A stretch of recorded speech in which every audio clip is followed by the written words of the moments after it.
Hello, hello. How is everybody doing today?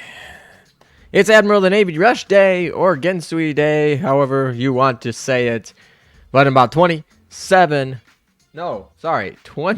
minutes, we are going to be able to move into Admiral of the Navy territories. The first people will be able to get to 2,200 points, and yeah, so we're hoping that we'll get some rushes. Now, a lot of the rushers don't get +1s, so a lot of them will have to wait till tonight. So we only will probably get a few rushers now for Admiral of the Navy. But later tonight at the 6 p.m. reset, we're going to have probably a good chunk of people jumping up. And our hope is that we can catch one of them and ride them up. So that's today. No technical difficulties today. Nope, not really. Not too many issues. I've noticed though, I have a run a 1-minute ad break button added to my dashboard here on Twitch, which is funny because I'm not actually in the program yet, and the reason I'm not in the program is because I haven't figured out the phone number thing right yet. So anyway, hopefully we get that figured out tomorrow. It's so funny because I'm getting so used to this. Tomorrow is the last day that I'll be streaming this challenge on Twitch. We stream today, we stream tomorrow, and then on Sunday I'll be streaming the finale on YouTube, over on YouTube. So it'll be interesting. No walling. Sad thing. Things tier list becoming less likely. Actually, I think the meta's decent right now. It's kind of fun. I like it. I mean, a lot of people don't like the fact that they have had IJN and had not had to do anything about PvP for like a year and a half, and maybe switching to Shinano. Like other than that, they had like you could have still used Namagiru all the way up until a couple weeks ago. So they're probably a little bit sad that now they had to actually like make a new PvP fleet because PvP meta wasn't so stall. But yeah, if I'm sitting at 2052 right now with 7 exercise banked, what's your best option? So you are definitely gonna need to lag a little bit. Yeah, you aren't gonna be able to get Admiral of the Navy today probably, but if you're pretty diligent lagging, maybe you'll be able to get it on Sunday. Yeah, I'm at 2077 with 0 exercise at the moment. Might be a tight one. Yeah, that one's probably so you're like 5 points behind. Oh no. You're okay, that's another tight one. Yeah, both of you guys are going to, oh no, you're 50 points behind Nathan. So, yeah, that's going to be pretty tight for you to make it this season. But best of luck. All right, well, we're coming in. So, let's go log in, see if anyone's rushed. See if anyone's trying to get it. Most of these rushes are probably going to come after afternoon right here. So in about 20 minutes or so, it'll be possible for people to start getting Admiral of the Navy. Obviously, I'm not going to be rushing because we're going for end of season today. So it's going to be a little bit different than normal. But let's see. Anyone moved? Ooh, Archie moved. Oh, that's big. Is that a point? Oh, that's a point. That is a big point. Boom. And we got to beat this fleet. That is going to actually hurt a lot. All right. So let's go with this. We have a few resets. We have plenty of time to reset here. This is going to hurt, though. We're going to probably have to make 1 or 2 resets. Make sure the math is good. Yeah. Well, we did make sure the math is good, but that New Jersey, that Oath New Jersey sitting in the middle looks like a totally meant for me not to be able to snipe it. Yeah, there we go. That hurts. Yeah, this is gonna be a reset. No worries. We're gonna have to try that again. We're probably gonna have to try a few times here. That New Jersey is going to be pretty brutal, and it's sitting in the middle. And our Vanguard needs to get a little bit RNG here. A little bit RNG here. All right, come on. Kill Acula before she gets that second launch. That would be very nice. Okay. So the Juno procced. So it's going to be tight here. But I don't think I'm going to get it. All right, we're going to try it again. That was close. Closer. Is it 33? Wait a second. Did I do math wrong again? You're just trolling me. I'm calling it. No, that's 43, my dude. It's 43. Trying to trick me. All right. Let's change it up. Let's go after Veneto. Let's snipe the Veneto.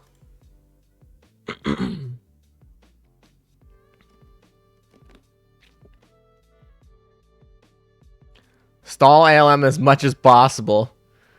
Yeah, I mean, this is a good stall fleet. All right, Veneto's dead. That's helpful. And now he should be targeting on that New Jersey, which would be good. But is that Juno still alive, unfortunately? Yeah, that's going to be it for me, dog. Come on. Misread. Sorry, I thought you were 90, not 80. Yeah, see, sometimes when you quick look... Oh, boy. That hurt. I got hit by that Acula real hard. Juno procced. Okay. There we go. All right.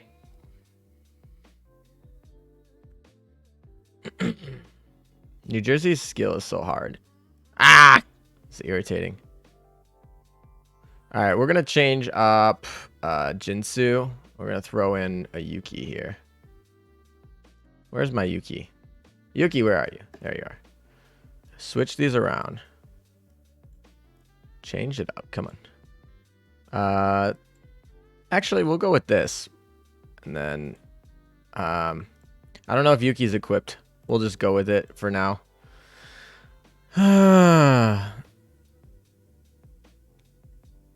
Whose wife was named Dog? Alright. Yuki just needs to get a few dodges off this barrage from New Jersey. We'll be good. Ah, jeez. This is gonna still be tight. Come on. Alright, well, New Jersey's dead. Should be. So, I think we got this, but it's gonna be... That was it. So, Yuki doing her thing, dodging those New Jerseys. That's why you used Yuki. Although this is taking forever. Look how long this battle is. Look how long this battle is to kill this. This took 47 seconds. Such a long battle. Very good defense fleet, Archie. Very good defense fleet. Thanks for the +1. Thanks for the +1, my dude. All right. Well, I think at this point... Oh, my gosh. We're going to have to fight these all day, aren't we? We're going to have to fight these all day. Okay. Oh, we should check. So who we sniping? We sniping Shinano. Oh, that's an alarm. Everyone putting in their dang stall fleets.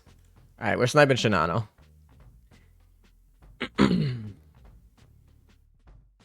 Looking at you, ALM. All right. Hopefully... Oh my gosh. Look at that not reveal. Ah. This is why you play anti-air. That means we're going to snipe New Jersey, which is actually fine. This is perfect. We didn't reveal the Shinano cuz he had so much anti-air, so we got to snipe the New Jersey. So that's fun. That was fun. Easy first try. All right, so that's a nice plus there. Anything else? This is a nice one. Everyone's putting in their good defense fleets here. Oh, Rishi's here. Yeah, we'll keep Yuki. Yuki's doing really, really good here. Took me like 3 tries with Jitsu. It's like, nope, didn't proc. And then it's like, Yuki, first time. Nah, we're just going to dodge all your stuff. All right, yeah, see, their Jinsu's gone. And at this point, I think we take this one. I think this one's ours. Yuki died this time, so she didn't actually do very well, but it didn't matter because Warspite hit. All right. We're just hoping to not hit a +9. Let's go. We didn't have to take a +9. So that means aka a -1 as we in the industry say. But so that's exciting. Core strong. Core is strong. All right, what do we got here? So we're gonna snipe that Shinano just in case. Hopefully we reveal. Otherwise, I guess we're sniping FDG, which is also fine. This is pretty good. If we don't reveal the Shinano, we can snipe the FDG, which is perfect. And I guess our Veneto is gonna take the snipe from. I should have moved Acula there, but it won't matter. Their Vanguard's toast. Their Vanguard's toast. Shinano even gonna get the launch? Yes, she will. Oh no, she won't. Never mind. Shinano didn't get to launch there. All right, not bad. Not bad. We didn't even have to use or waste a reset. We didn't even have to use or waste a reset. That's easy. That was the easiest. That was the easiest right there. I could go. Oh my. I could almost get Admiral AV right now. But then I'd actually lose out on the challenge. So, yeah. All right, we're sitting at 6th. Behind Archie still, of course. But right now, let's see. Do we get any? Oh, okay. This is a good roll here. These people might try to rush. What do I got points-wise? 81, 83, 85. 81, 83, 85. They're all like in a boat. 82 now, 84 and 86. But because somebody moved up. But so if they rush to 2200, they'll give me a point. If they rush to 2200, they'll give me a point. Yeah, if these guys rush to 2200, any of them will give me a +1. Wow, that was an easy clap. Yeah. All right, so story time though. I forgot my story. Oh, I was gonna say so story time though, guys. Story time. So that was really easy because we got all 10s. We got the +1, and then we got another +1, and then we got all 10s. So that's a +2 for this reset. That's a really good reset here. Yesterday, or I guess my last reset, so I waited. I was like, all right, I know that Boops is here. I know Boops can give me a point, but Boops is going to wait until the end. He is end of season gaming, and I have him on the first roll, which means I'm going to have to beat him, and I'm going to have to beat 4 people right afterward. That's a little bit rough, okay? And,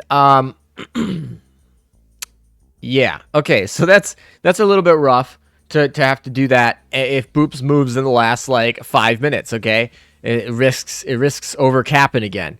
So, anyway, I say, you know what? We're gonna risk it. We're gonna go risky. We're gonna wait for him to move. Of course, he moves pretty late. I was like, okay, whatever, makes sense. I get my +1 out of him, and I said, all right, it's worth it. It's worth the risk. We got the +1, and I had 4 resets at the time. I had used 1 reset earlier to prevent a -1 or a 9 pointer. I had used one of my resets before, so I had 4 resets left.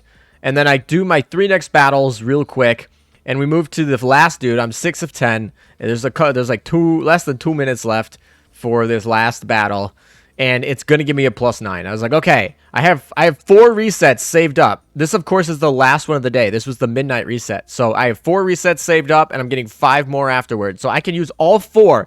I can use all 4 of them to get past this, you know, and make sure that I get a 10 instead of a 9. So I get a 9, I reset, get a 9, reset, get a 9, reset, get another 9. I reset 4 times, and all 4 times, it gave me somebody ranked lower than me on all 4 slots. All 4 slots, all 4 times. That's 16 different people it gave me, all ranked lower than me, and I had to take a -9, or I had to take a -1, which is a 9. So that was irritating because I did everything right. I saved all my refreshes for this. I waited until under 2 minutes in order to have people move, and then I used my refreshes after the 2 minutes were up. And anyway, I took the -1, but I got the +1 early for being risky, and so in total that reset got me a 0. It was a neutral, and Unfortunately, though, a lot of the people I'm competing with around my range all got +1s. So that's a one behind one behind my competitors, if you want to think of it that way. But anyway, we're chilling here. This is like easy.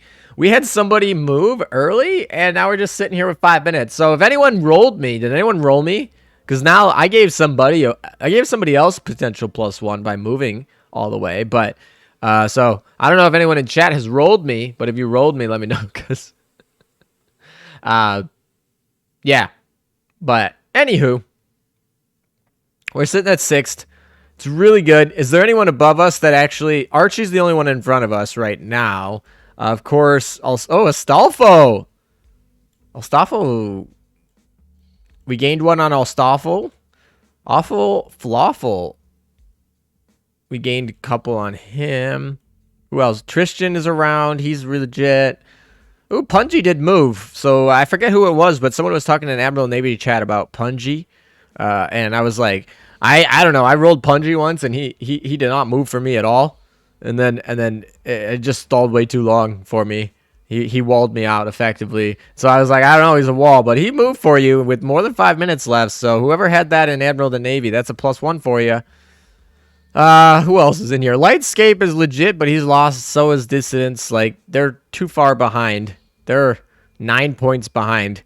So like, I'd have to lose an exercise to be at risk there. Who else is in here? Noob Asian, I guess is legit. Who else is in here? Who's not a rusher? Where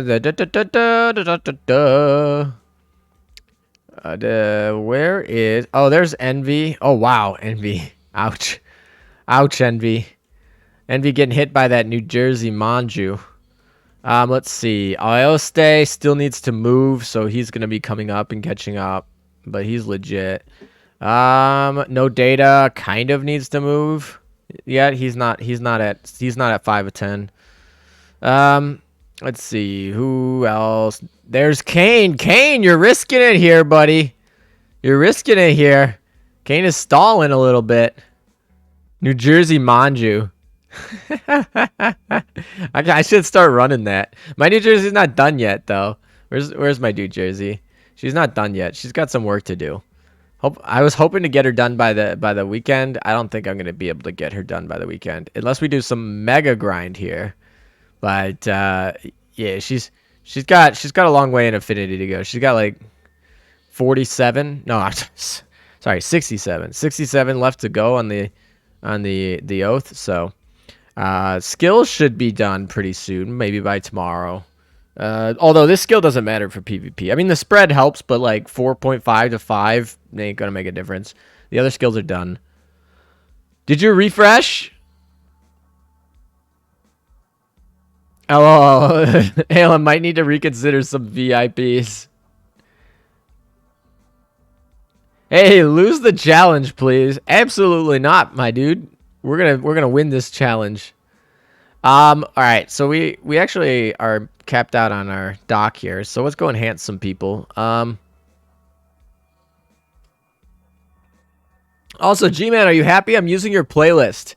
G-Man sent me a playlist that he wanted me to use for the stream music, and so now we're using that today. We were trying to do it yesterday and then ran into a lot of technical difficulties, so that scuff stream, I guess, happened, and then but today we're using the new stuff.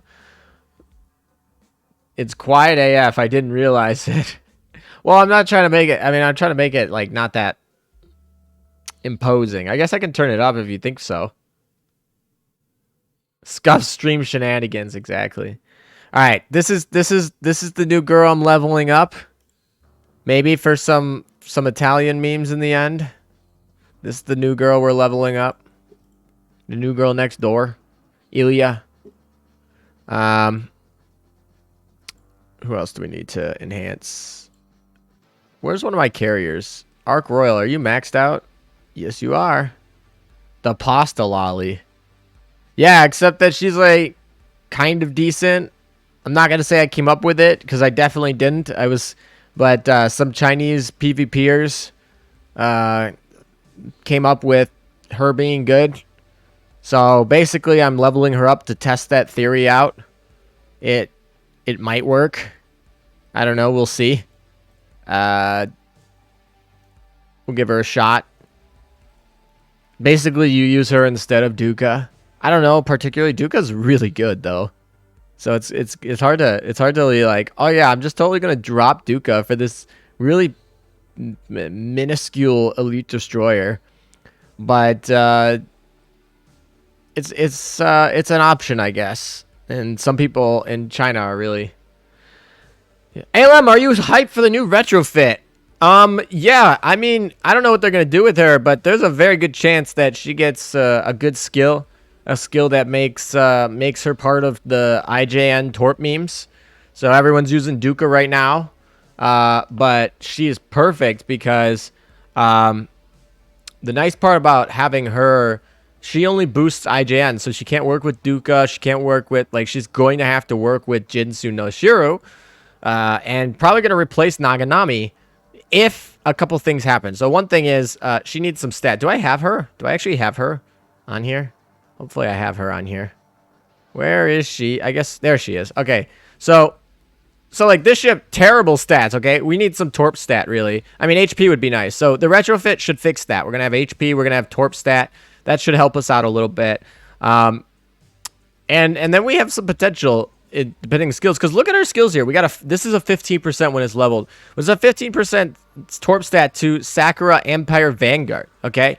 So if you're not using Duca and you're going to use Jinsu no Shiru, she boosts everybody. So everyone gets to boost.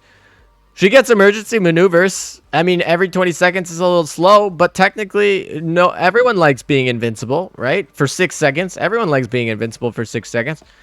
If she gets a third skill that puts her DPS higher, like a torpedo barrage, or I don't know, something that increases crit rate or something for your other torps or whatever, and then she gets a good torp stat and a good the better HP stat. She's never gonna have a good HP stat, but a better than like she's under 2,000 HP, I think, when she's capped out still. If she gets those two things, I could see her replace Naganami, and then we get Torp memes, IJN Torp memes again. So it will be pretty funny because you'll be getting those Shiru. You can get Jinsu off the drop, and then Kasumi would be a retrofit, which you can get. So arguably, you could make a full Torp meme off of this rerun event. In theory, we can get a full Torp meme off this rerun event, or they could just release Shimikaze and make her the best Torp boat in the universe there, and then Kasumi doesn't matter. So my guess is with that announcement, with Kasumi and the potential of Shimikaze, I think IJN Torp Vanguard is going to have a very good week. I mean, we'll find out on Wednesday, but I imagine IJN Torp Vanguard is going to have a very good week next week. So maybe people will start using that. It actually is probably a good thing because it'll help IJNs deal with it'll help them potentially deal with Mafia Fleet. If they buff Kasumi though, through the roof, she will be good. Let's see. No. Don't nerf ships, okay? Don't nerf ships. Just make them balanced from the beginning. Wow, another retrofit ship. Didn't retire. One day we'll see ALM molding because he retired a witch becomes a meta ship after retro. That is true. I do retire ships, and I'm always at risk of losing out to retrofits that make them good. But, of course, I keep the ships I think are going to be potentially good. I mean, I have 310 dock space. There are 500 or so. No, that's the wrong button. There are 538 ships. So that means I pretty much have to get rid of 228 ships. So I obviously keep the ones I think will be good. So I kept her. So that was all good for me. Maybe a second skill buff? Oh, the evasion skill buffs? ALM quick mass. That's when I go VTuber, that's what we're gonna do. It's just gonna be math streams. Ooh, I'll take this. I'm not at Fate Simulated +5, and she's going to be a tier 1 ship. So, I need to go get her Fate 5'd. I'm very close, though. I should have it by next season. But we'll eat that. We'll eat that Seattle +5. Fate Sim +5. Okay, we have reset. We have reset officially. Let's see. All these are... Alright, we can get some cubes first. Rush time! Everybody rush time! What's your thought on Helmet? My thought on Helmet is she's the best meta ship. I'd still probably use Helena over her, but they play different roles. They do different things. She's unique. She's very unique, and that means she's going to have a role doing something somewhere. I haven't really pinpointed, like, her barrage is good. I liked her barrage. I remember saying, like, we have to look at what her barrage is. It's good. It's targeted. It's a targeted barrage. It's also conveniently in such a mechanic where the freeze will activate and then it will have a targeted barrage. So that's pretty nice. The timings are always kind of funky, but I'm sure we can figure out how to time things. I haven't really tried yet, but unfortunately this ship, Helena meta is probably one that you probably need to pick up. If there's a meta ship that you have to pick up, the other two are not them. This one is definitely one. What's your opinion on pineapple over pizza? I like it. I'm down. All right, let's see. Did anyone... All right, Hale didn't mess up. But we're only 6 points behind first place right now. Kane did not close the gap. He's still in second place, a point behind. And obviously 5 points ahead of us. Archie in third place with 2 points behind. We're in fourth place. Moved inside fourth right there with the plus. And Boops got a neg 1. Is that a neg 1 from Boops? Yikes. That's a neg 1 from Boops. That moves him into fifth, technically. I mean, we're tied. Honestly, we're tied for fourth. I just moved earlier. So this isn't... The tiebreaker right now is irrelevant. Anyone else? No? Wow. So we're tied alone for fourth, fifth. I might make it in top 5. Top 5 with a loss. Not really a loss. A missed exercise. Top 5 with a missed exercise. Ioliste moving 2 behind. I feel like he was 1 behind before, so he must have. We gained 1 on him. Astolfo, no data. Awful Flawful, and I think he's 10th if I remember. So that means we're 6 points ahead of losing the challenge. And we are 5 points off of first place. Or no, 6 points off of first place. 5 points off of Kane. Okay, so we're right in the middle. Awful falafel. Let's see if I can get you a full standings here from see if I can get you a full standings here. Are they ready?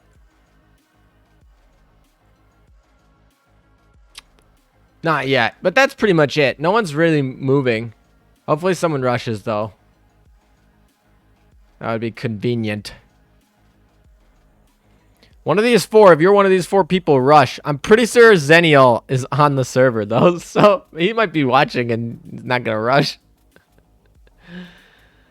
Oh, there we go. All right, let's roll. We have it. We have the new setup.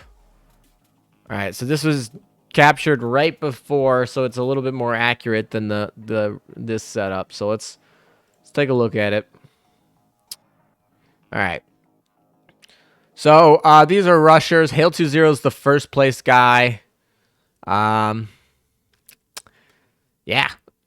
that's pretty good. Kane, like I said, so this hasn't changed. Archie, we're in fourth, closing a gap on third. Wow, could we actually make it into third place? Could we make it into third place? I don't think so. Closing 2 points in the last couple days, but if somebody rushes nicely or something, we could maybe potentially make it in the third place. So that would be pretty good. Boops and tied for fourth with me. Fifth, 6th for Astolfo. 7th, no data. 8th, bare minimum. 9th, awful. So that was wrong. And then Tristan is actually 10th. 21-21 is the 2121. So actually, and they should be at 10. So if we go and we say like pace 10, 21, 21, that puts us at 2580 is the cutoff for top 10. So that's pretty good. What is this is what it typically is. So yeah, so it's probably about average. I mean, I don't know what's happening here. I don't know what happened on these seasons in February, but for the most part, it's going to be about average with Washington here. Probably 2580, which is actually pretty good considering that I assume this is going to go down. I assume everyone's going to go down for this season because we have a new meta. So people aren't moving as much because they're losing. They're using old meta and they're losing to new meta. So they got to take time to level their stuff. I mean, like, think about me, right? If you think about me here, I'm running this fleet, right? This is the fleet I'm running. But like, that's partially because I have a 111 New Jersey. So that doesn't this can't be used yet. Very soon, next season, I'll be able to use this. Be able to wall off with that. That should be all good. So anyway, while we're trying to get that, we should probably go grind some stuff. All right, let's check chat.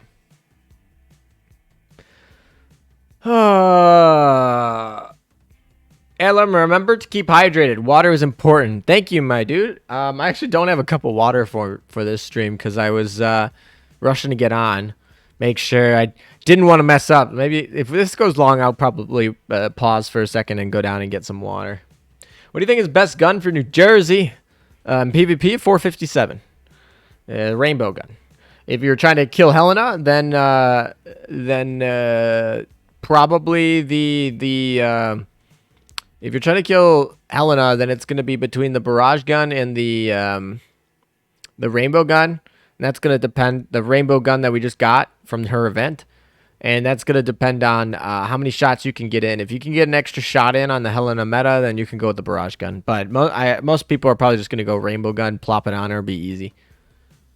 Assuming the rerun ships from SBC or Kazumi Retro don't change the meta. It would be pretty funny if they brought in 2 new ships and they changed the meta. The last 2 retros were bonkers, so I'm hyped for Kasumi. I actually am too. Pymat was a really good. I mean, she's technically in a faction that's not really meta, but she was really good and could be meta in the future. And then the last retrofit, Independence, turned her from absolute ass to like actually really good people using her in PvP comps right now. Obviously, it's really hard to compare her to Mafia Fleet, which is pretty dominant right now. But if you're trying to go pure USS, she's probably the way to go. She's also really good for preloaded, and I think people are kind of sleeping on this. But preloaded with Independence is actually pretty strong. So definitely need to get her up there. I think a lot of people probably didn't have her finished, and so. And so they gotta work on her this week and next season. So yeah, Kasumi, I assume. I mean, she's got an evasion. She's got torps. I assume she's gonna be a new member of IJN Torp Squad. Whenever she comes out, I don't know. We'll see. That's my guess. So far the recent retrofits have all been elite to SSR. That is true. That is true. And those have been pretty strong. Actually, elite to SSR retrofits have been pretty good. I mean, think about Ainami when she got hers. That was a huge power boost. Obviously, it's not meta right now, but it was a good power boost at the time. And then if we look at other things, we look at anything. Even Jinsu got her retrofit. Hiru got her retro. A lot of benefits when you get a retrofit to go to SR. I think we're gonna summon. some new. Actually, we're not in a We have New Jersey to use. We can go grind New Jersey's affinity. Let's do that, actually, instead. Let's go grind some New Jersey affinity. This is going to be a little tight, but let's try it. We have good me officers. We'll see. We might have to manual the boss. We'll see if this can get it done. Meta less than me using a San Fran in PvP. San Fran's not bad. You can use her. You can use her. Just make sure you have New Jersey with her. Like, I would not use San Fran unless you have a New Jersey. But if you have a New Jersey, you can use the San Fran. She gets kind of tanky. Cross. I already started leveling Kasumi. I'm debating. Because I'm leveling Malstrale. And I don't know. It's really for the testing out that Chinese tech. Could be fun little Chinese tech. But I probably should be leveling Kasumi just in case. Just in case. TC, Abusoru. Hi, LM. How you doing? How are we today? All right. Let's see. I'm getting pings everywhere. Oh, that's a PvP ping. What other pings are these? Oh, I'll deal with that later. Never mind. I don't need to worry about those. All right. So, how is everyone's day today? GG. Hi, everyone. You need 80 Drake prints before PR4 comes out. What do? Oh, that's pretty rough. Honestly, I don't know. We got to look at what PR4 gear looks like, but I'm going to be a little sad if PR4 gear comes out and just totally power creeps all the gear I currently have. That'll make me a little bit sad, but it probably will happen. So depending on what PR4 gear looks like, I just stay and if you want Drake, I just stay and get Drake. But you know, you could always wait. We don't have any date or even confirmation of PR4, right? Nope, but they usually have it in the summer. They usually have one per year. And they have a big announcement, Untold, coming on Tuesday. Obviously they're going to announce that Noshiru is going to come out. Obviously they're going to announce Kasumi's retrofit. Obviously going to announce the 2 new ships that come, the SR and the Elite that are coming on Thursday. That's all givens. However, they said it was a super big special announcement, so that leads to some people speculating, given that we're about right set for PR4 in Japan, that they might just give us PR4 announcement there too. It's also, you know, they're probably going to have some announcements for the anniversary stream because they just made a website for that. So I don't know. They said big announcements on Tuesday. I think they could totally not give us PR4 on Tuesday. I think there's a very good chance they just give us the event news and tell us the anniversary news, and that's big news. Technically, it's new ships and everything, and events, free stuff. But some have speculated that PR4 comes on Tuesday, and it wouldn't surprise me because if PR4 comes in July, that would make a lot of sense. That would make a lot of sense to me. I remember last year on the 4th of July working on PR3 videos and content. So why not this year working on PR4 during the 4th of July? That just sounds like they should totally do it again. Isn't PR4 all speculation? Of course it is. Yes, it is. This is basically everyone talking in my leaks and rumors channel on Discord, but the idea is the big announcement on Tuesday is not the rerun of Noshiro because they've already technically announced it on Twitter, and they're saying the big announcement is in fact PR4. That's the speculation. Of course, we won't find out until Tuesday. I don't know if I'll restream it. Maybe I'll restream it if you guys are interested. It's obviously not going to be in English, but people keep throwing away around the term mafia fleet. All right, we'll explain what a mafia fleet is. So, the 2 countries that have the largest influence of the mafia are obviously Italy, and number 2 is the U.S. So the mafia fleet is a fleet of U.S. and Italy, basically. Italian ships. That's what it is. But also it has to include a New Jersey, which makes sense because New Jersey is the state with the highest concentration of Italian Americans. It's also notorious for like mafia movies. So the fact that New Jersey has to be in it too also kind of plays into it being called mafia because it's U.S. and Italy, but it's also like the U.S. ship named after the state that has the most Italian Americans. So, and yeah, New Jersey. Yeah, exactly. So, that's what it's called. So usually a mafia fleet consists of New Jersey, Veneto, Aquila for your back line, and the front line varies based on who you talk to. But most commonly, you're going to use Duca and Juno, and then another USS ship of your favorite. A lot of people like Seattle. Some people use Helena. Duca's not necessarily need to be used. You can use Mostrale. You just need to use one more Italian in the Vanguard to trigger Veneto's skill, and then you need to use at least one USS ship in the Vanguard in order to trigger New Jersey's skill. So usually it's Juno and Duca, but it could be Mostrale and Seattle or something like that. It doesn't particularly need to be. It just needs to be one USS, one Italian in the Vanguard to trigger both Veneto's and New Jersey's skills. And then you can use the third slot for whatever you want. I've seen people use Yuki's. I've seen people, you can use whatever you want. But anyway, I'm walking air. Yeah, so that's the Mafia fleet. And it's really strong because basically New Jersey has all the benefits of being a sniper like Warspite, with the exception that she doesn't have as targeted. But her barrage is so deadly, she can one-shot any Vanguard pretty much. And that means if that's really problematic.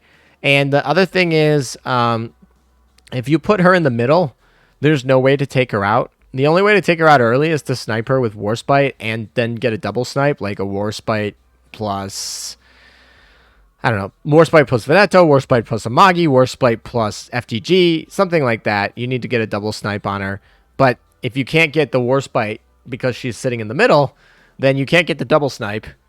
And that means that she literally will get to go off, guaranteed. There's no way to kill her with preloads because her AA is too high. So she's good. If you sit her in the middle, there's nothing you can really do about her because you can't snipe her with Warspite. She's got too high AA to get any of the preloads to hit her. And so she can come out early and basically one-shot some Vanguards. Yeah, she's really powerful. The best way to actually kill her early, because she's heavy armor, is to get some torp memes and pray to RNG that that you get some stray torp memes. That's about it. that's about it. I don't know. I'm still debating whether it's tier 0 or tier 1. I think there are ways to beat it without using New Jersey. I mean, to be honest, I'm not using my New Jersey, and I've beaten New Jersey's. So I think I'm going to move her in New Jersey into tier 1 instead of tier 0 because, but it's still to be debated. But that's what I'm thinking right now, just because I've been able to beat New Jersey's without having a New Jersey myself. Like I have her, but I'm not using her. So, I guess we'll have to see, but it's really strong. It's definitely the top composition. Like, it's no doubt in my mind that if you want to play the best PvP fleet, it's going to be Mafia right now. But the question is it tier 0? Is it unbeatable by non-PV? Like, can you beat it with a non-Mafia fleet? And my answer is I think you can. So I think it's tier 1, not tier 0. But I think it's the best tier 1 fleet. That's my opinion right now. I'll probably update. I'll probably see the Noshiro rerun. Once we see the Noshiro rerun, I'll probably go update my PvP list, because I just updated the comp list, and obviously the top comp is the Mafia fleet. But yeah. Does Mafia work without a high performance fire control radar on New Jersey? Yes, although it's significantly worse. If you don't use your high power fire control radar on a New Jersey, you run the risk of getting killed. Like that 15% means that New Jersey is not going to get outshot by any carrier that's not preloaded. And we only have two preloaded carriers and one carrier that, and then obviously Akagi, Kaga, and Independence all have opportunities to strike early. But so we're really looking at a range of 5 carriers. Those 5 carriers cannot kill New Jersey. They're just not powerful enough. But if you open up like her to be a little bit slower, you have the potential to being killed before you strike. So high performance fire control radar is very important, but of course it's not dead. One of the ways that people have been getting around not having a fire control radar is by putting a Manju item on her. It obviously takes a lot of her DP, or it takes a lot of her damage potential out of there, because she's not getting, I mean, who wants to put 500 HP on a battleship? That just sounds kind of questionable, if you know what I mean. Who wants to do that?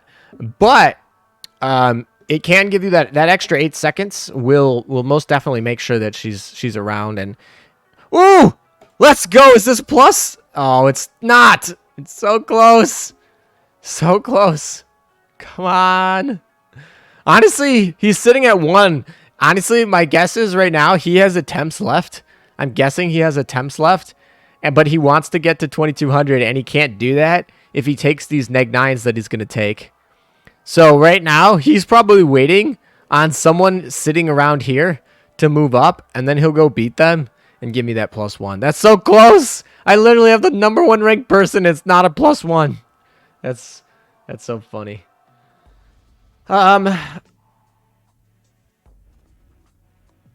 Apparently, I've been using Mafia the whole time. New Jersey, Veneto, Acula in the main, Rune, Sandy, Duca in the Vanguard. That's pretty much what that is. Yeah, that's a Mafia fleet by definition. I mean, technically, Rune's kind of a weird choice. I wouldn't recommend a Rune. But yeah, I mean, effectively, you're using the core tenets of a Mafia fleet, which is getting that back line, and then you have to make sure that New Jersey and Veneto's skills proc. So you gotta, go Italian-American in the front line as well. Secretly unequipping toolkit from my New Jersey. Yeah, who would do that, right? Yeah, toolkit, not what I would use. The only reason that you would want to use a Manju, is because you control some really, really hard people right here. Because of this skill right here. Another thing you can use if you have it is this Washington Naval Treaty. This 15% damage reduction right here is really going to help her in survivability. And she's got evasion off of that, which New Jersey, that's the stat she needs most to survive, is evasion. And then she's got a damage reduction, 50%. And hit helps with her being able to have accuracy with that low spread, which is perfect. So you could go with a Washington Naval Treaty and a Manju if you don't have a higher performance fire control radar. So, there's options. So the short answer is the best in slot position for her is having a high performance fire control radar, but you certainly have other options. She's pretty much the best ship in the game right now. So you can this is obviously a PvE setup, but you can totally go with just white black shell. Like, that's good enough. Should be fine. Cries and not having a high performance fire control radar. That's fine. I mean, you just got to get them. They're from PR3. You got to get them from PR3, and then yeah. All right, grinding more affinity for our gal here. She's at 112 now. All right.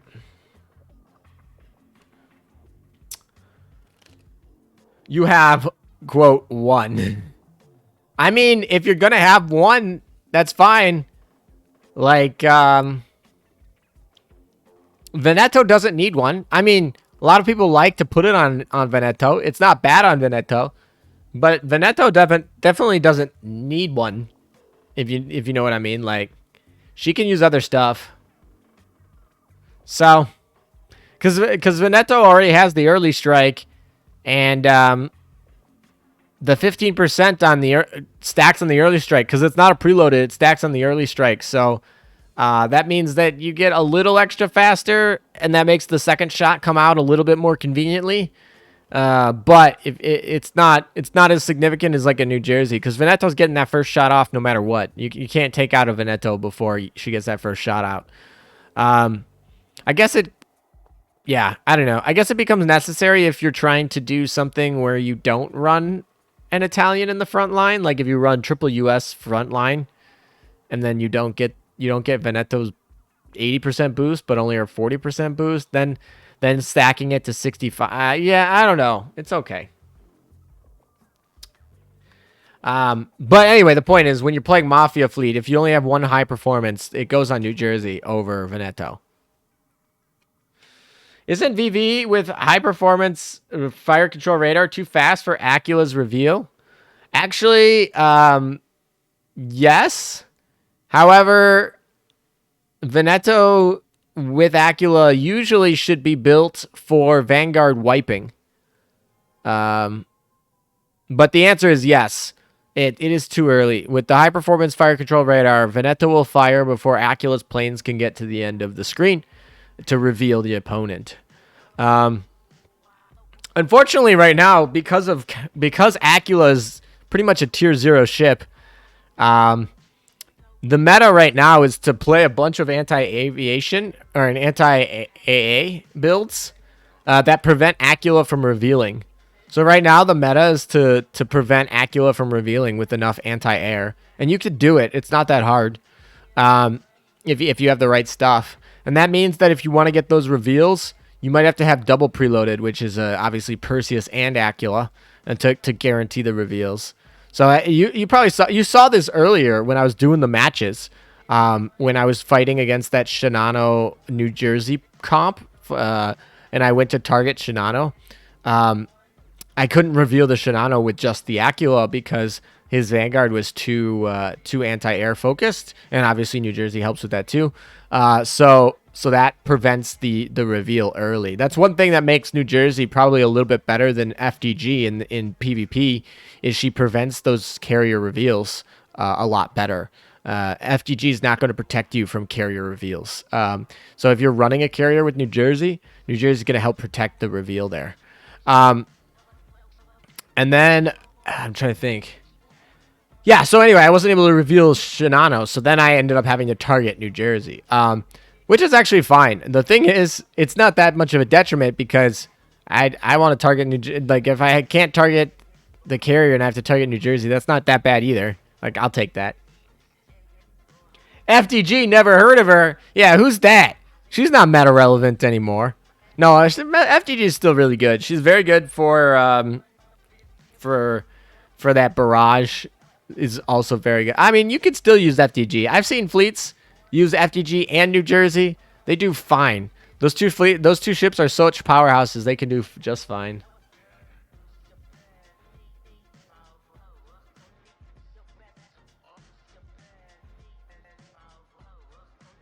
VV is better with AP. I don't know about that. That's debatable. She's gonna be shooting her first shot. She's gonna be shooting her first shot into the Vanguard, usually, most likely, higher percentage at least. So might as well take that out. Number 2, her barrage is AP already. Okay, her barrage is gonna be AP. So, and her barrage will hit the back line at the 15-second mark, which is perfect. Which you don't want that barrage hitting the Vanguard. So you want your first shot to go in the Vanguard so that you can guarantee the barrage, the AP barrage, goes right to the back line. So yeah, but I don't know. I don't know about putting AP on Veneto. You can do it, of course. But if you start doing that, you got to make sure the reveal happens, which means you might have to start bringing in Perseus, which then means you're not using New Jersey, which seems suboptimal. Yamato-chan. Hello, LM. How you doing, my dude? Littorio gun on VV.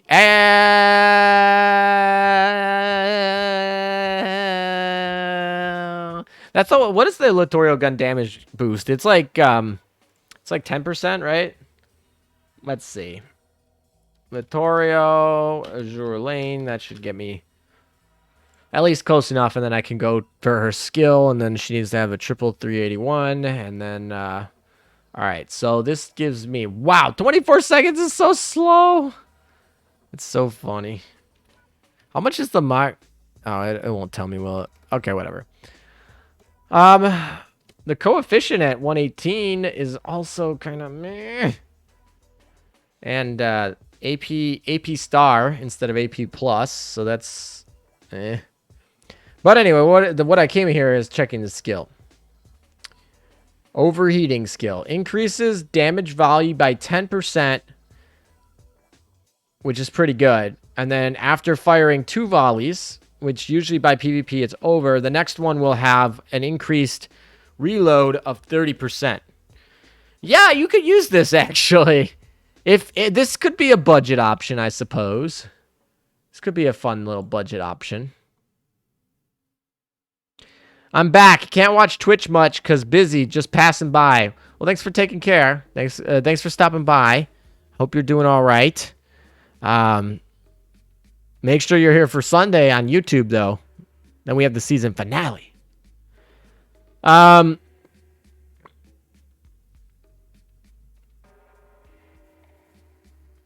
You wouldn't use Duca with Veneto if she has the AP gun. Yes. If you're going to go with AP guns, you need to figure out a way to slow her down a little bit. Which means that might be dropping an Italian front line. I'm not... It can work. The answer is it can work. Oh, geez. That was bad.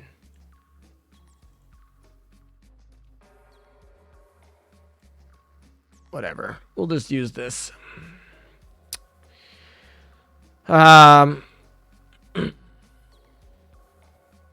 Still grinding PR2 for Dev 30 for half a year now. Dev 22 now. Can't give up. Are you grinding FDG? Wait, what are you grinding in? What are you grinding in PR2? Probably FDG. My guess is if you're grinding consistently for half a year, you could probably get an EPR. Is Vivi good with AP or HE or both? She can use either one. She can use either one depending on what you want to do. I use her with HE because I'm going for Vanguard snipes. But you could use her for AP. Like, I'm not saying that's bad. The Littorio gun's a fun little thing on her because of her preloaded and the way that PvP works. You're going to be able to dodge pretty well the downside. I mean, of course, you could just play a better gun and then the 10% damage boost is not really that much effective. But it's a budget option. It's definitely a good budget option for people who have it. Okay. Wow, what are you playing now? Oh, I'm playing. I was gonna say I'm playing as Julene, but I'm doing 11-4 right now. But I'm trying to do it a little bit oil efficiently, but it doesn't really work when you die. So, I'm doing it full auto, and sometimes I'm running a 2-2 fleet. So when I'm doing full auto with the 2-2 fleet, sometimes the auto bot loves to just run into Sendai's torps. Sendai map is really hard to auto on the sheer fact that she has so many torps, and they're not that hard to dodge if you play manual. But if you play auto, the bot doesn't know how to dodge them for some reason, and I don't get it. They're not that hard. So anyway, the first time we cleared it, no problems. The second time, it a lot of problems. So it's kind of like, is the bot feeling like committing seppuku with the torps, or is the bot feeling like actually doing its job? So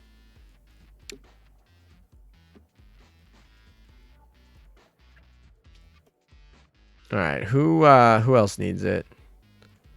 Ticonderoga, in case we want to use you later. I probably won't want to use her later, but just in case. Just on the off chance that I need her for some light armor boss, such as Helena Meta. Is Jinsu effective for New Jersey fleet? So here's the thing about...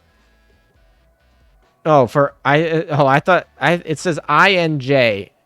So it's obviously a typo. I can't tell if that's a typo meaning INJ or I can't tell if that's a typo meaning New Jersey, like you accidentally typed an I and you meant New Jersey fleet, or if you just flipped the N and the J and you meant IJN fleet. So just let me know which one you meant, and then I can give you a better answer. Are you farming or leveling? I am doing both. I always try to do both at the same time. Right now, I am leveling all 4 ships that you see in the fleet. And then I'm also going to be, I'm Columbia is one of the 2 ships I'm missing. So, we're trying to see if Columbia will drop for us. So double. We're farming and leveling. Can't hurt with get extra prints either. Whoops, wrong spelling, IJN. Okay, IJN for Jinsu? Yeah, I mean, very good chance. Well, I mean, right now, the best mono IJN fleet, it might even have Jinsu. I don't know, that's debatable. I would argue it's probably, I don't know, Azuma's really bad right now. Azuma is really bad right now, so it's really hard to, well, not really bad, but like, she dies to Mafia so fast. So it's really hard to play her. She beats everything else pretty good, but she dies to Mafia real fast. What's the Mafia fleet? New Jersey, Acula, Veneto, and then make sure that you proc Veneto and Acula and New Jersey's skill by the proper ships in the front line. But you do have some flexibility with the front line. You just need any Italian, any single American in the front line, plus that back line that they just mentioned, New Jersey, Acula, Veneto, and that's Mafia fleet. So yeah, it's gonna be interesting. I'm really trying to see at the end of the season here whether or not everyone's using Mafia and whether or not people are building their Mafia fleets to go against Mafia fleets. Because that's really a good sign if it's a tier 0 fleet or a tier 1 fleet. If you're a tier 1 fleet, you build your fleet best to beat everyone out, or like to beat everyone. If you're a tier 0 fleet, you build your fleet for the mirror match. Okay? Like, when you're tier 0, you build your fleet for the mirror match. And so if people with the Mafia fleets start building their fleets for the mirror match, then that's different. Because right now, I feel like a lot of Mafia fleets are still designed to beat IJN real quick. I mean, Mafia fleets have a 50% win rate against IJN usually on defense. So that's really strong. So they're, but we'll see if they start switching. Going for Columbia. Gotcha. Difficult level on 11 while farming efficiently too. But I was doing similar strategy to get my drop ships. Yeah. I mean, we'll see how efficient we can go with this. For the most part, it does it. I mean, if I die on the boss, that sucks, but then I have the backup fleet. We still get the clear. It's not too bad. Didn't get New Jersey, so Nishiro for next. Yeah, if you didn't get New Jersey, then you have options. You can play Italians, you can play preloaded, you could play Mediterranean, or you could play Sniper. You have a lot of options for the Italians if you have the Italian ships and don't have New Jersey. You also can always go back to IJN. Shinanaru is also still decent. Not really too problematic. And of course, the Vanguards are going to be all accessible to you if you're playing IJN, right? You have full access to IJN Torps, which is really fun. You know, obviously Kasumi might even bump that up a tier. Game changing into Mafia Wars. Yeah, it would be kind of interesting if everyone was using Mafia and we were all just like using our different variants of the Mafia fleet. But I don't know. Some people have even started dropping Veneto. I don't agree with that. If you're running Mafia, probably not. But some people have been dropping her for other things. Notably, like a Warspite or an FDG or an Independence are common drops. for like when you get rid of Veneto. Richelieu as well. Although to a less extent, I feel like, but still. My PvP fleet is New Jersey, Veneto, Acula, Helena, Juno, Eugen.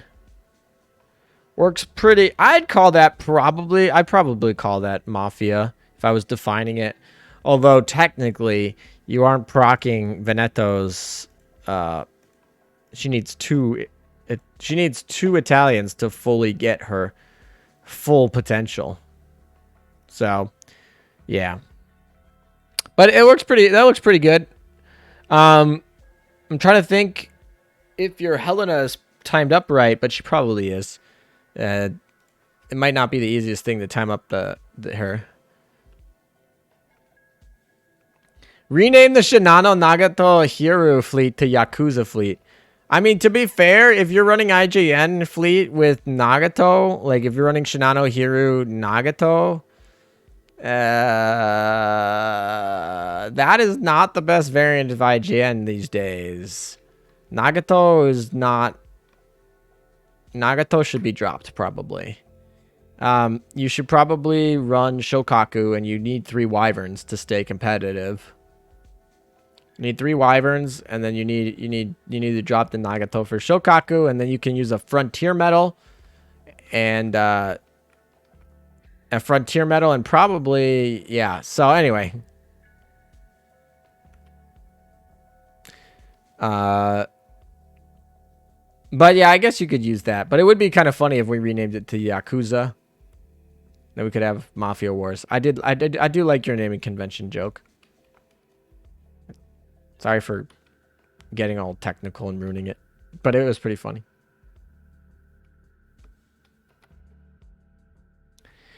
Yeah, Mafia versus the Yakuza.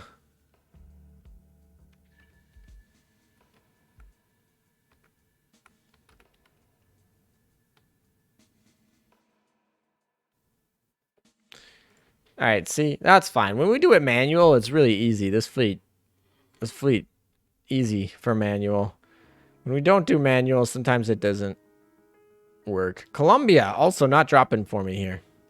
All right, let's go fix our independence here.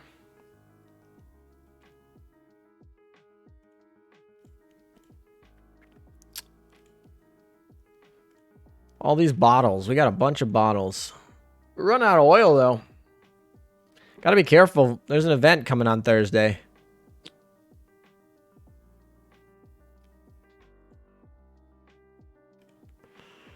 I guess we'll still just keep leveling Malstrale.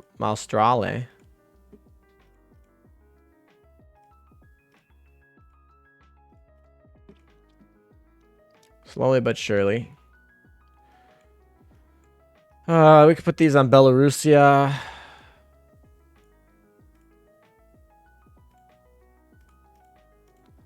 And then, who else needs it? These can go on Ticonderoga. Cool. I think I retired everyone that I needed, right? Nope. We got Northampton. She must have come off the boss drop, I think. And I just didn't remember it. That's fine. We have plenty of oil in here, I guess. We could still use these. Oh, free cubes. Yum. Alright, let's log out, log back in, see if we can get a rush. That would be super convenient.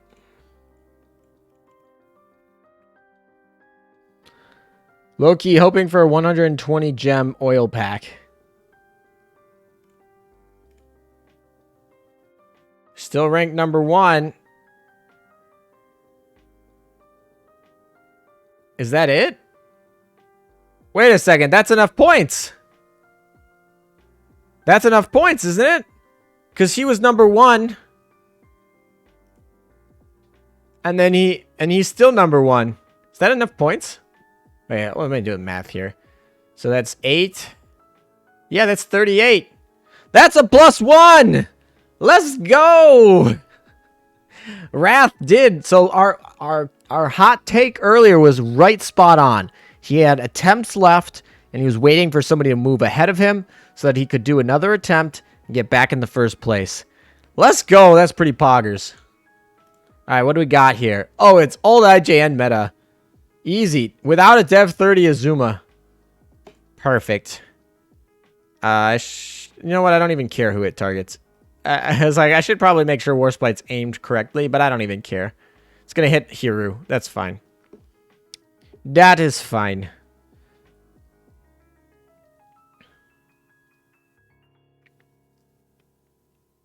Final counter procs before Juno dies.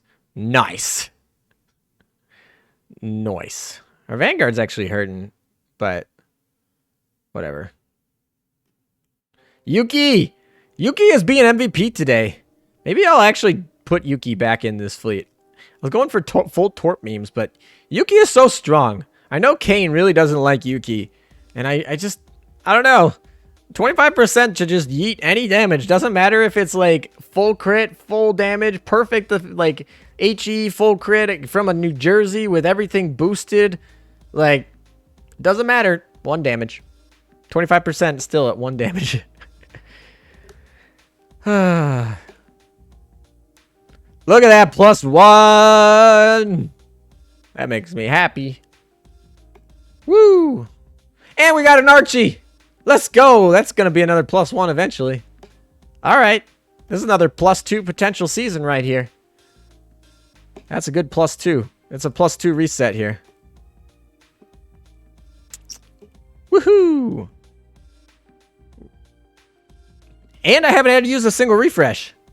I haven't had to use a single refresh. That's +2. That's pretty money. Remember that time ALM did a PvP video and the guide was destroyed a week later? I wonder if this will happen again after ALM updates the PvP comp list. Yeah, that was awful. Well, it was funny because even in that video, I even said in the video, I kept it in. I was like, well, there's potential for the meta to change when the Italian event comes out. And then I thought to myself, I was like, it's Italians. They're not going to make them PvP relevant, right? I mean, I wish they would. I really love if they would. Actually, Veneto pretty much came out exactly how I wanted, with an early strike, a faction buff, and a torpedo debuff. That's exactly what I wanted out of her, with a barrage. Those 4 things. That's what I said multiple times of what I wanted. So when she came out and I saw that, I was like, oh, that's perfect. I did not expect Acula, though. And Acula just turned everything upside down. I didn't even expect Acula to be an SR. And then she was an SR with a preloaded. And I was like, oof, it's pretty good. Afternoon, you sexy beast. Good afternoon, Fib and Cock. It's an interesting name. The Night Fairy play, right? Yeah, so watch me update it in July. And then IJN meta comes back alive, and IJN and HMS meta come back alive with a HMS event at the beginning or end of July or beginning of August, and then IJN event in September. Those 2 are the new meta. Gelguges, hello Elam. How you doing, Gelgu? HMS Habakkuk. Yeah, PR4 brings a. Oh yeah, by the way, PR4. If I make an update to the PvP guide and they drop PR4 right afterward, oh my gosh, that's gonna be so irritating. I mean, good for me. I have more content to make, but also like bad for me because then I have to go update it again and make it again. I don't know. PR4 definitely has potential to change the meta. I think we're going to get an IJ. I mean, obviously this new IJ event potentially changes. I don't see it changing anything more than Torp meme meta, but it could change Torp meme meta. So that would arguably change the list a little bit. And then arguably also, we could get another major event, and then we probably also get UR for IJN on the Japanese anniversary. So a lot of potential changes to the meta. So all of you guys who really hate this preloaded meta, we have a chance to get out of it. I don't expect to sit in it for very long, but I do like it a lot. It's a fun. I'm so happy I waited until June to do this. obviously I couldn't do it in May, so it's not really like oh lucky, but I wasn't gonna do it in May regardless. But I do really enjoy this meta over Hiru meta. The Shinanaru meta that we were having in April, that was boring. I'll just say that. It was boring. In 2 years' time, when the pasta meta finally dies down, they'll release an Acula Retro. I don't think they'll ever release an Acula Retrofit. Good, thanks. The meme ship I think would be funny would be the Tillman Class BB. Those things were crazy paper ships, nearly as crazy as Habakkuk. Yeah, we have a list of things that we think are coming for PR4. It's not as exciting, but they could just make them stupid powerful. What's a good IJN carrier? No Shinano. Let's go look. You could, my favorite one, outside of Shinano, and obviously if you're playing PvP, Hiru is kind of, your best one right here. But outside of Shinano, because you don't have her, and Hiru, assuming you're not doing PvP, I like Shokaku. She's got a 20% experience buff right now. So if you want to level her up, this is the week to do it. And this skill is actually like pretty good. People forget about it, but when it launches, increase your entire fleet. This is main fleet and Vanguard fleet. It is not faction locked. Okay, not faction locked. It's not locked to a specific fleet. It's main fleet and Vanguard fleet. Not faction locked. 10% damage, pure damage. It's the last cap. There's no, it doesn't boost stats and then they get modified. No, it takes whatever damage it would be and then just times it by 1.1. And it also decreases the damage everyone takes by 10%. So they would take whatever damage they would and then times it by 0.9. And then it does that for 12 seconds, which is actually a really big range. Okay, this will get you, like, if you can get her to launch early, you'll get your whole fleet damage for at least the whole back line. You can get her all behind this. This is a really good skill. Of course, the stats are meh. This skill, Zukaku's not good, so you don't really want to use this skill because you don't want to use Zukaku. But this skill, very underrated skill.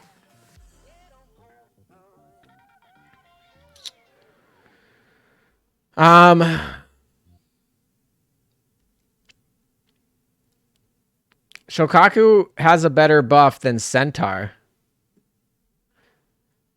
I mean, yes.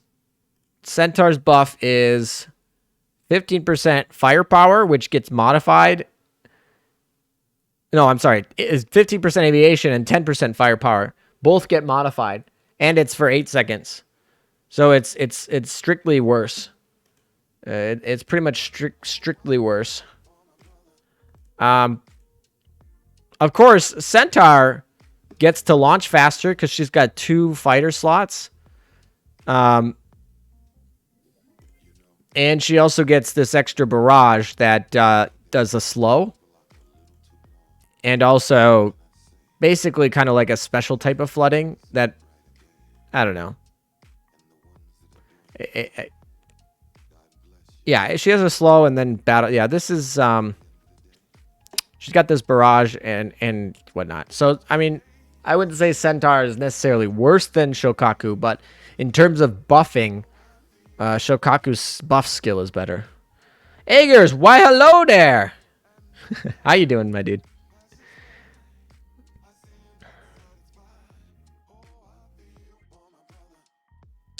But look to see what's in World of Warships that will be in PR4. Yeah, because PR4 is a collab with World of Warships. World of Warships, by the way, just had an Azure Lane collab in their game. I think it's currently going on. I don't know. I don't really play too much. I don't play World of Warships, so most of what I know about it are from my content creator friends who play it. So anyway, the point is they just had a collab. This tells me more indication that PR4 is going to come. And obviously PR4 has got to come out of a paper ship, and it's got to be out of a World of Warships. That's the requirements to be a PR4 ship. So we kind of know we have a short list of what they can hit.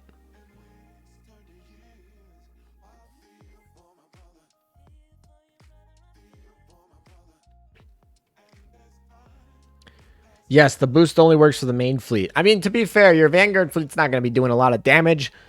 But if you're playing torp memes, maybe you can boost that torpedo a little bit. PR4 has another requirement, ALM. At least one ship in KMS. To be fair, KMS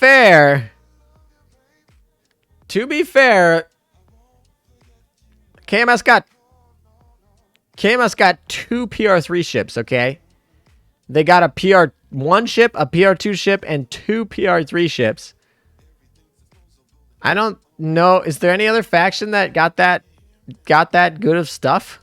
I think that's the most. I'm not saying they won't get a PR4 ship. I'm just saying if they don't, you can't complain. You guys had literally the most PR ships.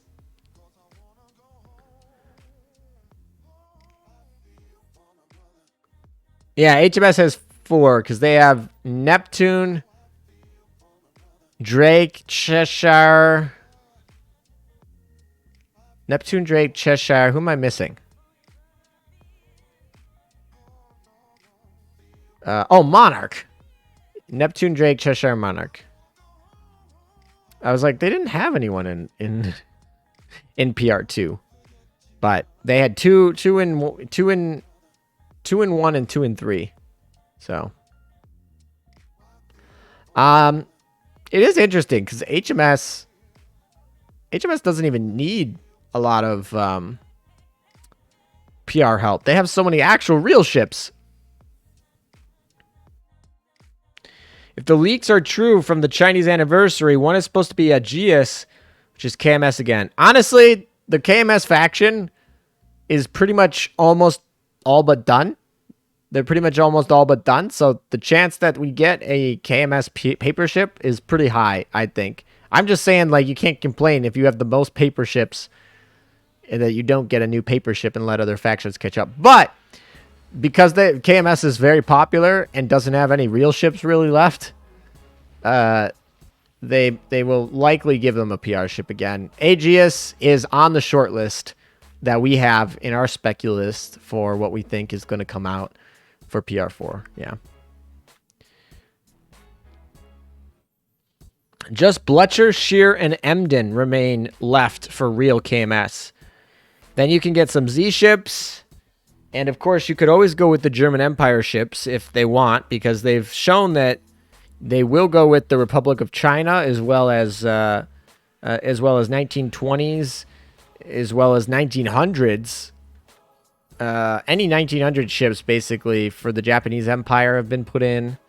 We got Mikasa. We got Mikasa was in the first decade, and then Amagi was in the 20s, and then so they have plenty of ships from those arguments. So they could do German Empire ships, but arguably those German Empire ships will not be very good. Arguably, but they could do it. Outside of that, yeah, they only got 3 real ships outside of Z Faction. Three only, and Z Faction are probably not going to be very good. I read that when they were making North Carolina BB class that they had 35 different designs, 34 of which they didn't go with. So I'm sure they have plenty of ships that are paper ships. USN has literally hundreds of destroyers and cruisers to pick from for real ships, and a couple dozen carriers. Yeah, that's probably why the US faction has been mostly shafted in PR. I mean, Georgia, meh. Seattle's actually conveniently good right now, but for the longest time being, most people didn't like using Seattle. She's surprisingly good right now because she pairs really nicely with New Jersey against New Jersey, which she is a meta mirror match in PvP right now. But other than that, Seattle was not really being used that much. She had better options in a lot of cases, but right now she's like a perfect. If you have a New Jersey and your opponent has a New Jersey, she ends up being like a perfect mirror match counter. So that's kind of interesting. How doesn't people love Seattle in World 13? Because you have Sandy and Cheshire and Isuzu that can do pretty much most of the same stuff. USN has Iowas, Midways, and Montanas, all waiting in the wings. URs for sure. I'm sure the Iowas will be URs. Maybe Midway. I don't know about Montanas. Those are probably gonna be SRs. We'll see.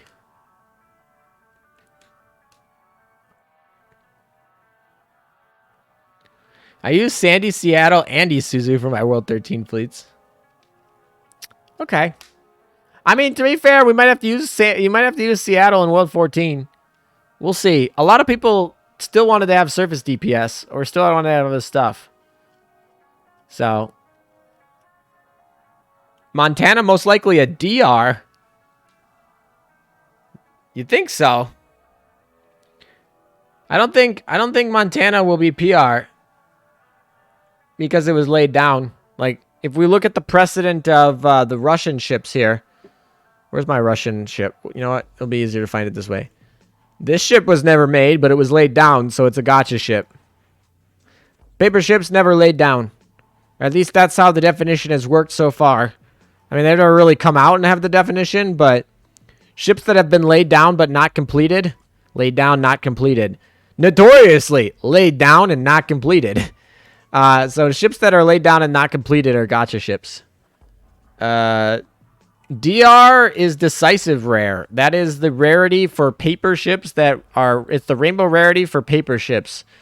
That is an FGG is a decisive rare. It effectively means you are. I don't know why they made PRs and DRs separate from SRs and URs, to be honest. But a PR is an SR and a DR is a UR for all intensive purposes. They just designate that they are from the meta lab or the yeah.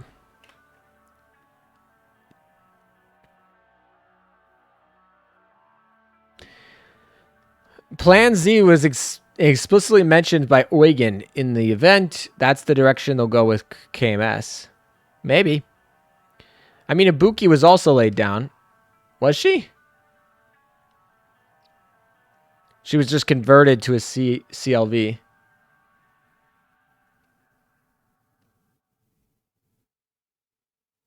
That reminds me, Sovietskaya Ukraine was in possession of the Germans for a while. I wonder if we get her, if she's going to have KMS traits. I'm sure. I mean, look at Talon. Talon's a great example. I really liked the way that they did Talon. The way that they did Talon was really neat. Right? This is a Russian ship, but it very clearly is designed like Eugen. Very cool.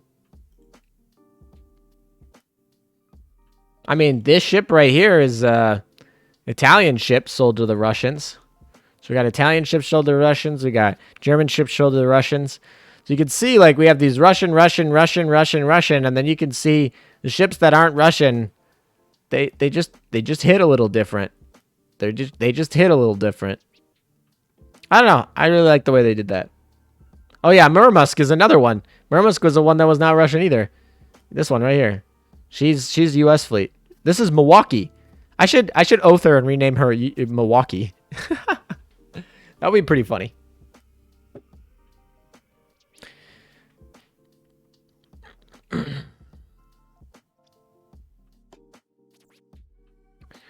I don't know what Tashkent's name in Italy was, but these ones actually had names in their previous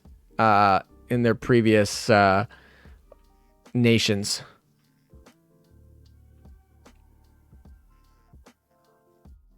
Tashkent was specifically built for the Russians. Yeah, so I don't know if she had a different name. She might have had the same name. But these two had different names before. So we could oath them and rename them to their original names just to be coy.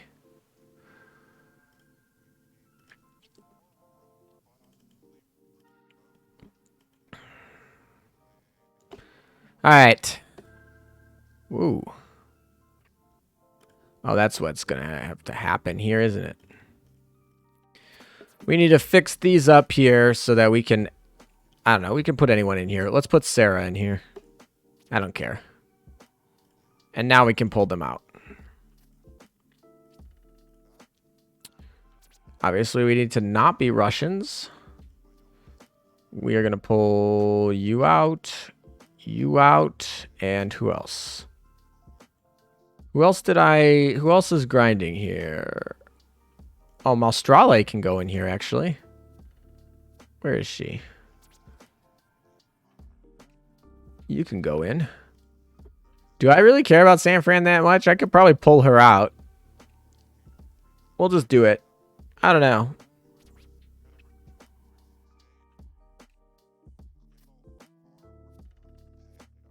It's too damn hot in my room. Summer, you gotta love it and hate it sometimes. Yeah.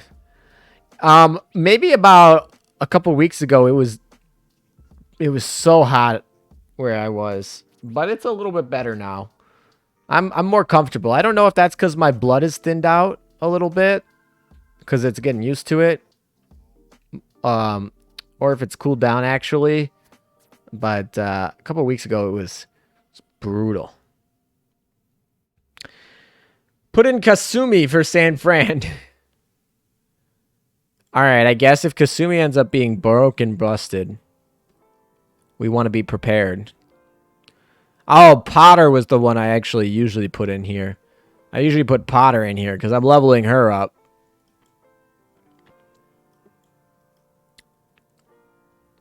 Oh, my Kasumi's all the way down here at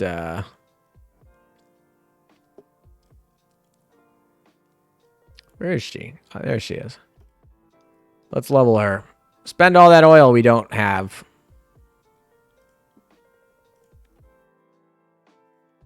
Don't need to do anything there.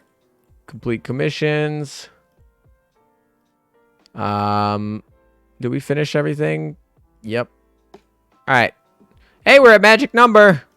Magic number check.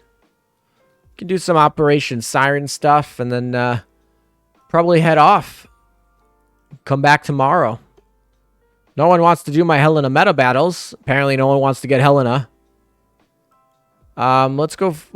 I don't want to do a Siren Stronghold right now. So let's go summon some of these puppies. These are all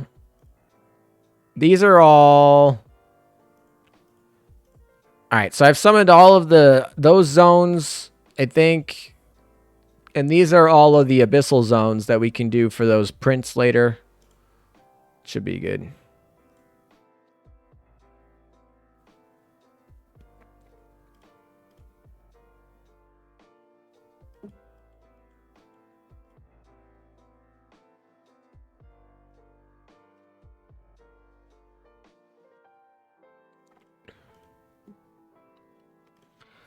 Oh, no. Stop. I forgot what I needed to do. I need to go awaken independence. Where's my independence? Oh, I pulled her out, so she's not at top. She's at 110. There she is. We need to awaken her. Awaken independence. And now we can go do our Opsai. So we can get all of our stuff. All right.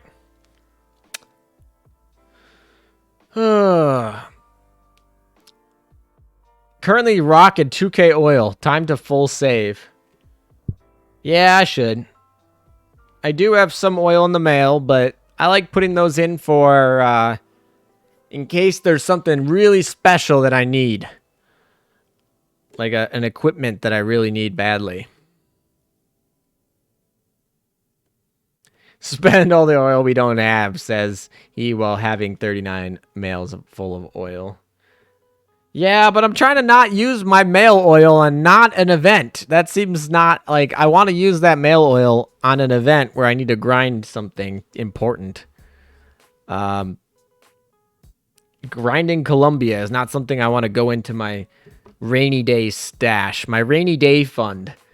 That mailbox is my rainy day fund. And grinding Columbia, I'm sorry, Columbia, but you ain't worth it. You ain't worth my rainy day fund. Like, for example, if you could have grinded that UR gun in the New Jersey event, I would probably have no mail right now.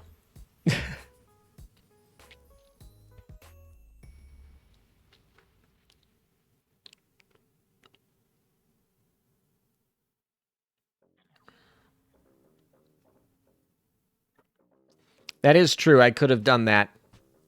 I could have done that.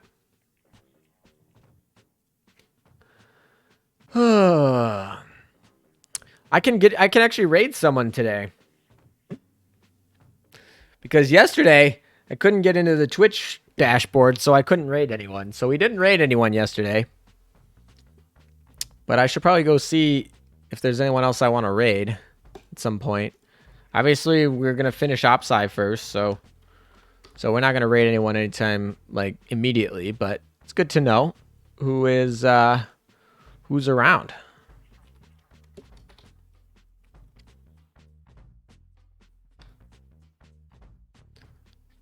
Kiss Whales is streaming, so if he's streaming at the end of this, we'll probably raid him. Jinzer Kitsune, I've never heard of him. And then I've already raided the other people, and then one of them's in Spanish. So probably gonna be Kiss Whales if he survives longer than me. If he has the drive to stream longer than me, then I'll probably raid him if he's still streaming when we're done. You are grind 50 prints to make one. That would suck so much. Could you imagine that? 50 prints to make one gun and they all drop at like a limited rate. We would all lost our minds.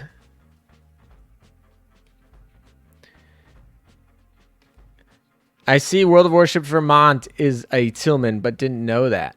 Interesting. Kiss Whales is in chat. Kiss be lurking. That's too funny. Welcome, Kiss. How you doing? You weren't supposed to hear that before. It's supposed to be a surprise.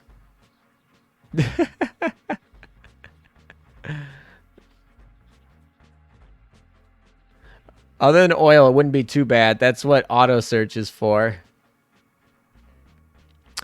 I mean, you still have to be logged in and monitoring.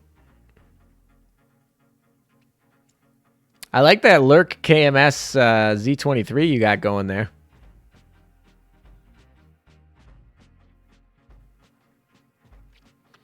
Was looking. So Florida in World of Warships was one of those 34 ships that didn't make the cut for the New Jersey or the North Carolina class.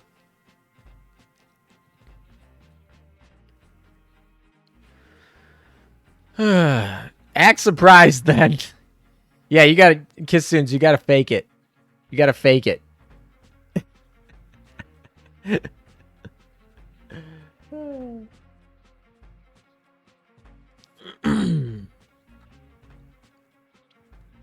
I hope the Florida they make will have a Florida Man reference.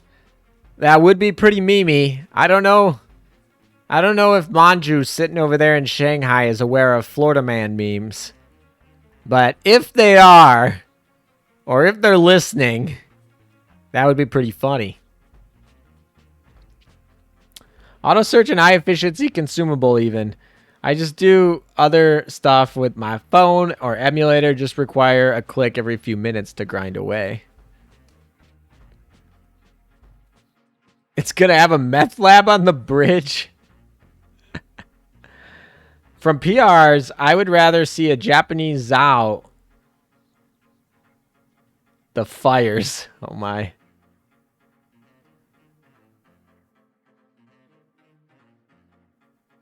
So what KMS ship is H39 FDG? What do you mean, what ship? I mean, yeah, FDG's name, I think, was somewhat... Yeah, she didn't really have the name FDG in her project. I think that was a little bit of World of Warships guessing what they would have named her.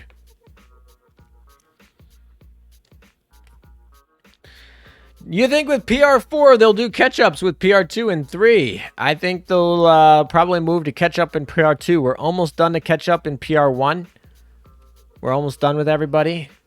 Who have we had catch-ups for? We obviously are on Azuma right now. We've had Ibuki.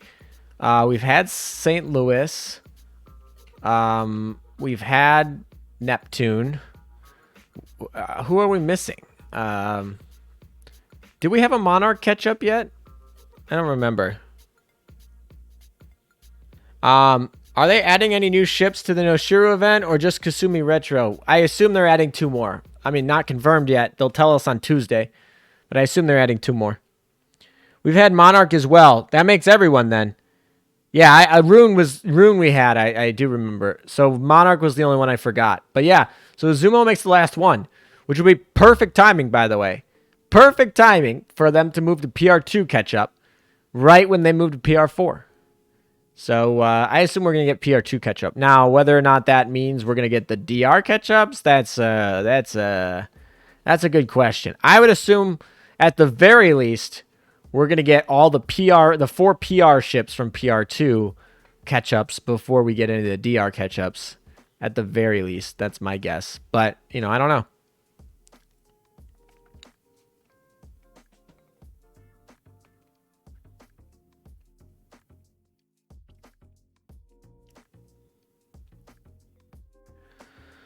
We had to read all PR1 catch-up and Neptune event twice. H39 was also for the record laid down. Interesting. So then they're they don't have that much consistency with the laid down versus paper thing. We still have that empty slot in PR3. I don't think we're ever going to get it. It's too late. It's too late. How are you going to get those prints? Right? Are they gonna force people to go back to grinding PR3 in the research to go to PR3 research again? Are they gonna force people to go back to PR3 research to get all of the? Because I assume she was supposed to be a DR to get all 500 DR prints out of that. No, that's brutal. That'd be dumb. I mean, I think that slot's gonna stay empty now. I mean, I'll say this. When it came out, I thought they were just going to wait a little bit and bring her later, but it's been too long. It's been a year. Well, just about. It's too long. I don't think they're going to fill it.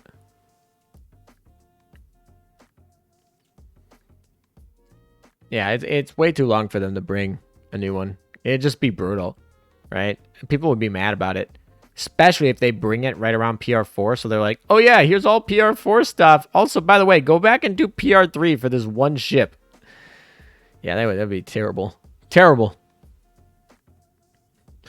I'm 8 prints from Max FGGs, so hopefully any DR catch-up is a player choice. No, it won't be a choice. But you'll get to turn those prints into the prototype stuff, which means you can change it for other things. Hopefully when they bring PR4, hopefully they bring Fate Simulated 5s for stuff. And hopefully they also upgrade the prototype shop so that you can get PR3, you can craft PR3 stuff. Hopefully. We'll see. I'm curious if we ever get a PR CV or a PR sub. I'm assuming we'll get a PR CV at some point. I don't think we'll get a PR sub for a while. Subs are pretty unpopular. There's a lot of paper ships to get through.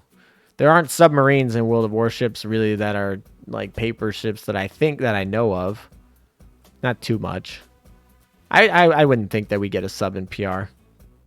Seems like a waste. Imagine effing having to grind for a PR sub. You got that 3 million experience you want? Well, guess what? You got to do it with submarines now. Have fun. That would be awful. Imagine DR Fate Sims. I have not gotten rid of my prints. I've not gotten rid of my DR prints yet because I'm nervous about that. There's going to be a lot of things for those Fate Simulated +5. I don't know. It'd also be perfect to Fate Simulated +5 and FDG right after you release the gacha ship that kind of power creeps her, and then she can repower creep her again with a Fate +5. Would be nice. Would be cool to see a nuclear sub at some point. I'm not throwing it out of the window. Like, it could be a PR sub, but I would say that probably not very likely. Definitely PR4 has a pretty low chance at it. Manju, here you go, PR4. But wait, also we give you another year worth of grinding in PR3. That would be awful. Please don't do that, Manju. Time to level up Nuremberg. I mean, you should already have her leveled. Grinding subs needs a Nuremberg. Sounds glorious. Please give. I love PR subs. No, Iona. I'm going to mute you if you keep talking like that. I kid, of course. Somewhat. Maybe. I mean, I need to level my subs anyway, so farming PR sub wouldn't be so bad. I guess if it's a US PR sub and I get to grind my Archerfish up, I'll be happy. But if it's a KMS sub or something like that, ooh. USS Nautilus was the world's first operational nuclear-powered submarine. What year did that come out? What year did Nautilus come out? I still wonder why the LDRs need 500 prints when their prints are so rare to start off with. To make it more tedious? I don't know. The first nuclear sub wasn't finished until 1955, so unlikely. Having World War II Nautilus would be a good start. She won't have... She won like 15 to 16 battle stars. We have a long way. We are a long way from Cold War era ships. Yeah, I feel like a lot of the history buffs are like, yeah, we got to move into Cold War era, and everyone's like, no. Everyone else is like, no. I'm not super excited to get into Cold War era very soon. We have plenty of ships in World War II era. We also have ships that we can go before. So, I mean, if we want this game to be... You want this game to reach the age of 6... You know, I wouldn't start going to the Cold War era. I think we can slow it down. Be a little slow. We got plenty of ships to do.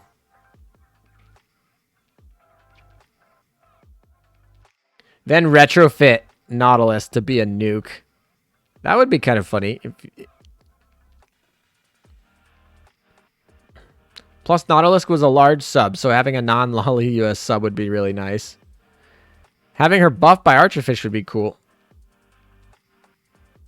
Cold War era for me means missile era. I mean, look at Ticonderoga. We got missiles finally.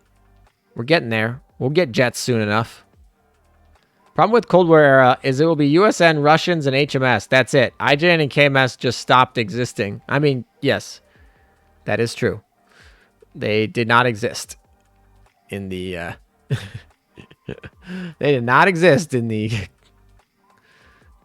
Cold War era because, yeah, we all know.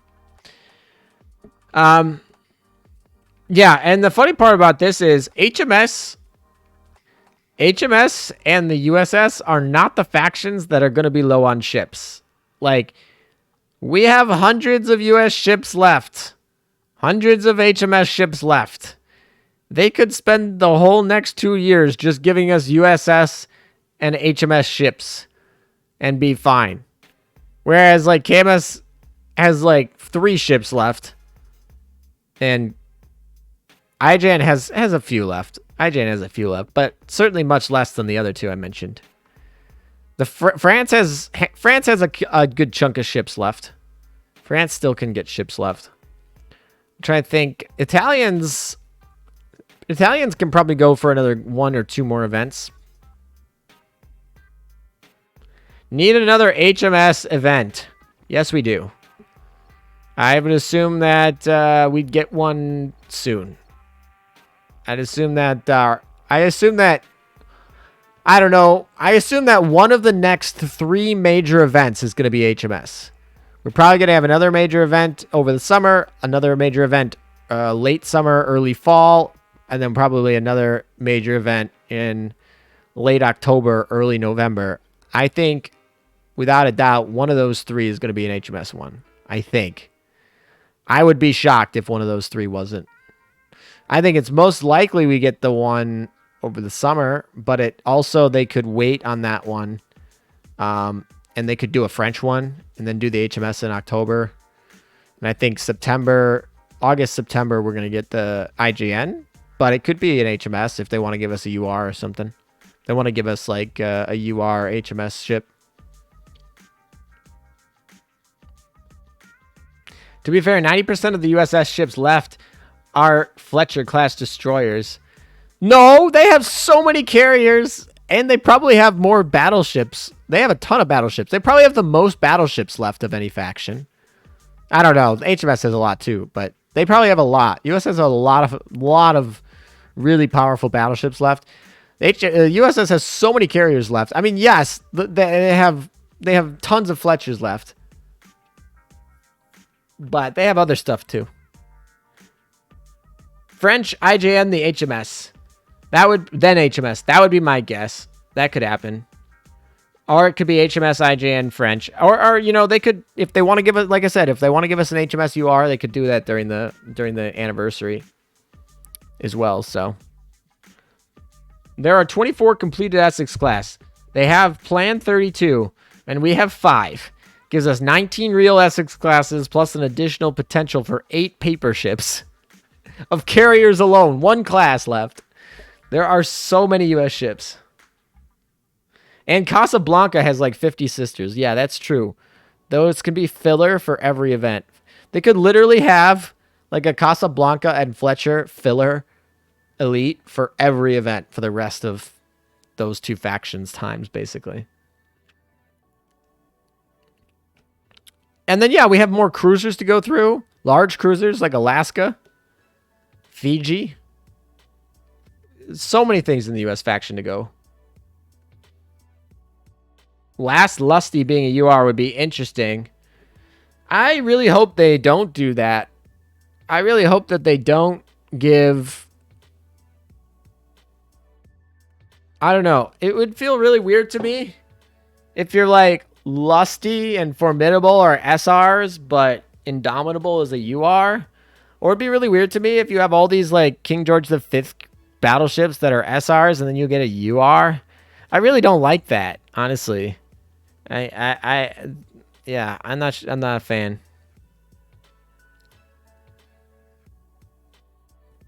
Game also got enough if you go by paper ships, like 30 or 40.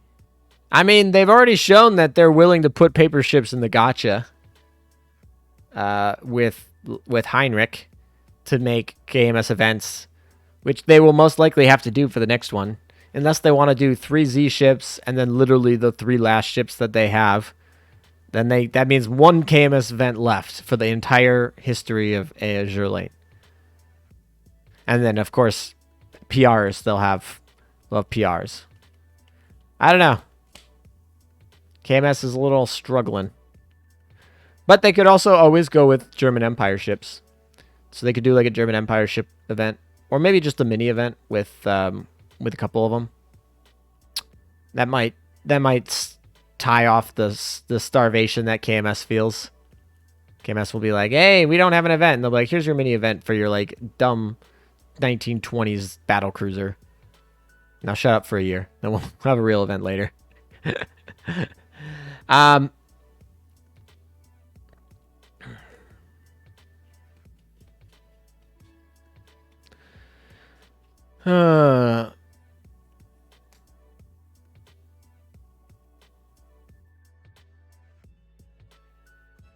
HMS Vanguard was the last HMS battleship ever built. Have we already had an Aurora Noctis rerun? No, we have not. People are missing Perseus this year. Had a really rough time in OpSci. I'm really glad I knew about OpSci before Aurora came out, and I saw Aurora, and I was like, dang, this is an OpSci ship. And then we dug for her. We dug for her. Their fingers were not dumb, or not their flingers were not dumb. 69 viewers. I see 68, but you know, one more and we'll be there. Or Twitch just being slow. Perseus was the only one I didn't pull that event. That was the one I said was the target ship for the event when I did the data mine. I did say that. I said this was the banner that you're targeting Perseus. I think, actually, that was one of my favorite, that was one of my favorite data mines that I did. I think, when I watched it back, because I didn't know what Perseus was, so I looked at Perseus like, oh, this is a light carrier. Okay, maybe she'll be like Centaur and be like a real carrier, but not. Then I looked through all the stats and I was like, oh my gosh, these stats are trash. Okay, I was like, these stats are absolute garbo. This is a problem. Like, if this is a garbo light carrier, with this will be unfortunate. Then I go look at the skills and I'm like, oh, this is effing good. This ship gets double preloaded, so it doesn't even matter if she's not that tanky. Like, she gets double preloaded and she has 2 heals and a cross fleet heal. This is just dumb. This is dumb good. And then I got really excited. I was like, all right, pick up this ship now. I wasn't heavy in the Azure lane back then, so I probably didn't know you. That's fine. I was also a lot smaller back then. I was a lot smaller last year, so that's fine. Sad I joined ALM Discord after Percy event. The guide is also used. Said the guide I used said Percy bad. Oh, wow. Who said that? Who said Percy is bad? I thought she was bad. So if you watch that video and you see as I go, because I do them kind of live, I obviously edit them, but I like record. I record as I'm looking at them. So I'm recording as I look at them, and so at the beginning it's like, oh, this is bad, bad, bad, bad, bad, and then it's like, oh, good, never mind. HMS UR could be HMS Dreadnought. That'd be cool. Was that before or after Shinano event? It was before the Shinano event. I don't even know where I got to know you. I feel like a lot of people don't actually remember how they found me. But at this point, I feel like at least if you play Azure Lane and you like if you play Azure Lane and you're in the community at all, like you don't just play by yourself, you've probably heard of me. Maybe you don't follow me or like me or whatever, but you've probably at least know that I exist. Racist, you said Percy bad all the time? Ooh. What are you doing, Percy? Racist. You trying to get your competitors not to get the good ships so you have an easier time? I joined the Discord through the VV stream. Now I'm always around. Welcome. That's actually pretty recent. So you're a new addition. I think I found ALM through YouTube suggestions after watching Anders' stage farming video. Yeah, I feel like it's kind of interesting because I technically started before Anders. And then Anders absolutely blew up. I think he did a series where he would read off the Chinese tier lists. And that blew up his channel overnight. Like, he went from like a couple hundred to like 10,000 in like a couple months, like a month or two. And now he's at like 20-some thousand. But yeah, he ended up picking up real quick. And then a lot of people, like, once and Anders does beginner's guides, right? Like guides to help people who've never played. And then once you graduate from that, if you like Azure Lane, then you naturally like, I was going to say the word upgrade, but like that implies whatever. You naturally like progress, I think is the word, to like more mid and end game content, which just means you'll eventually find me. Like if you're looking for mid and end game content, you're going to, for Azure Lane, you're going to find me.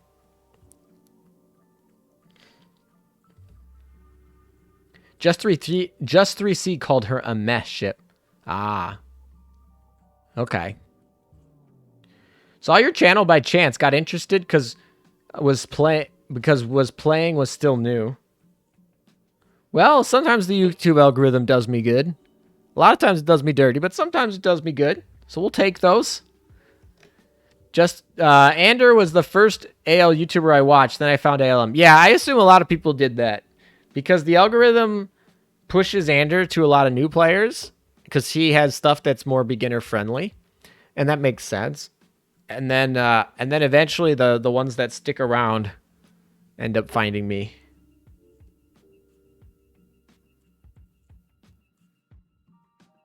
ALM is a cultured player's creator. I don't think I'm that cultured, at least by the definition of the weeb community. I don't think I'm that cultured. Do more math videos than anything. Although I'm starting to get a little bit more jokey around sometimes. I don't know.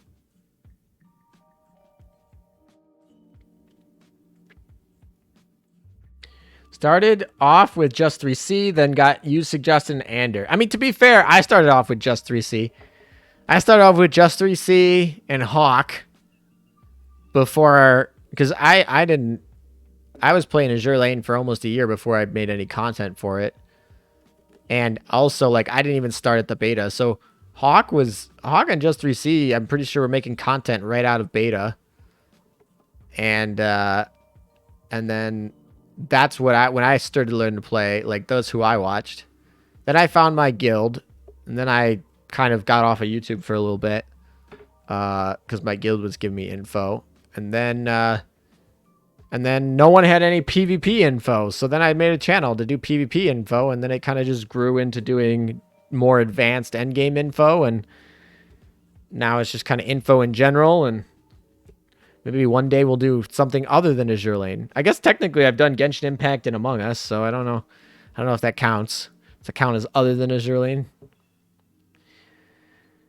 Thigh tier list is pretty cultured, but we're not going to have to do a thigh tier list when I win this challenge. Is that how I get big? Just analyze the tier list? That is how Anders got big, is analyze the tier list. But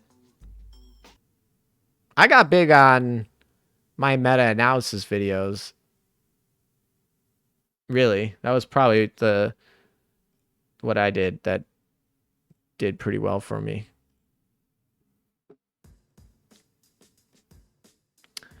Alem isn't cultured. He's Team Wholesome. Team Wholesome after all, right? Yeah, exactly. Translate Chinese into English and boom, views. To some extent. To some extent, there's always people that want to know what's going on in China. So if you can do that, that's always helpful. To be fair, people translate that stuff all the time. But I saw Amagi on your logo and trusted you with my life a year ago. Amagi, just show a picture of Amagi and instant trust. Instant trust. I'm a mama figure now. I show Amagi and instant trust. A culture creator wouldn't be fighting for a thigh review video. Hashtag Team Degen. Yeah, exactly. I don't know if I'm cultured. A quote cultured content creator would probably just make the thigh review video. Also, I feel like if I did a thigh review video, it would do a lot worse on my channel than it would on almost any other Azure Lane creator's channel. Like, if you think about it, like, in other Azure Lane creators' channel, they'd be like, everyone would be kind of into it. I feel like on mine, I feel like half of my viewers are like prude like me. So that map took forever. That map literally took forever.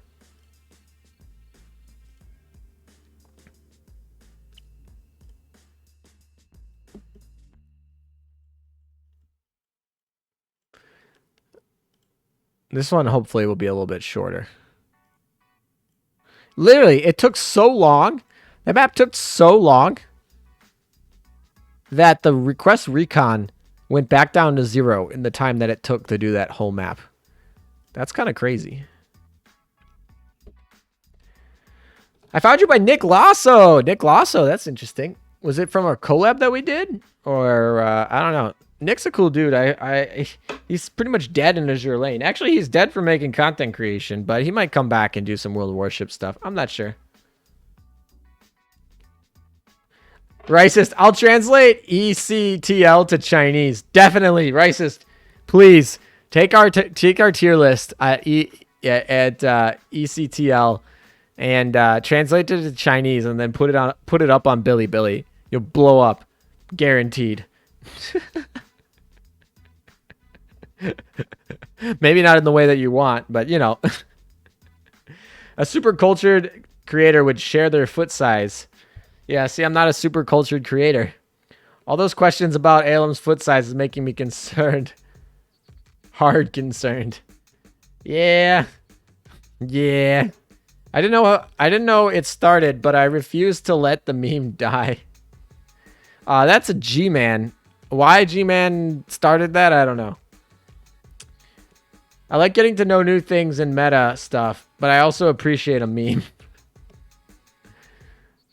Yeah, same. I appreciate some memes. I just don't want to be all memes. A good meme here and there never hurt anybody, but too many memes can get suffocating. I miss Nick Lasso. His vids were fun.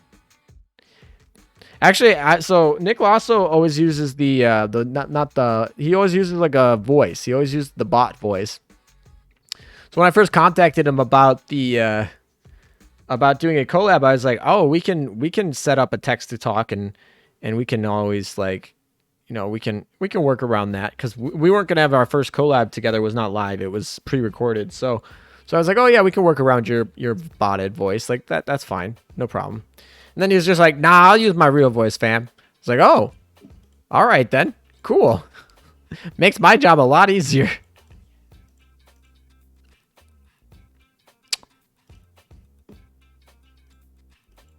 Is there anything I missed? Oh, I technically missed this. Do I care? No. I don't care. Watch that be like a SR print or a gold print. That was a gold print right there. Calling it right now.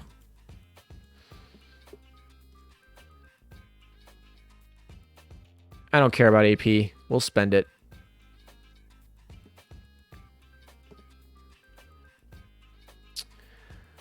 Oh, I should probably go check if someone did my Helena meta. Wow, there are a lot of cats here. Y'all see how many cats are in this map right now? Hopefully we can get a UR print out of these cats. That would be super nice. Unlikely, but it's possible.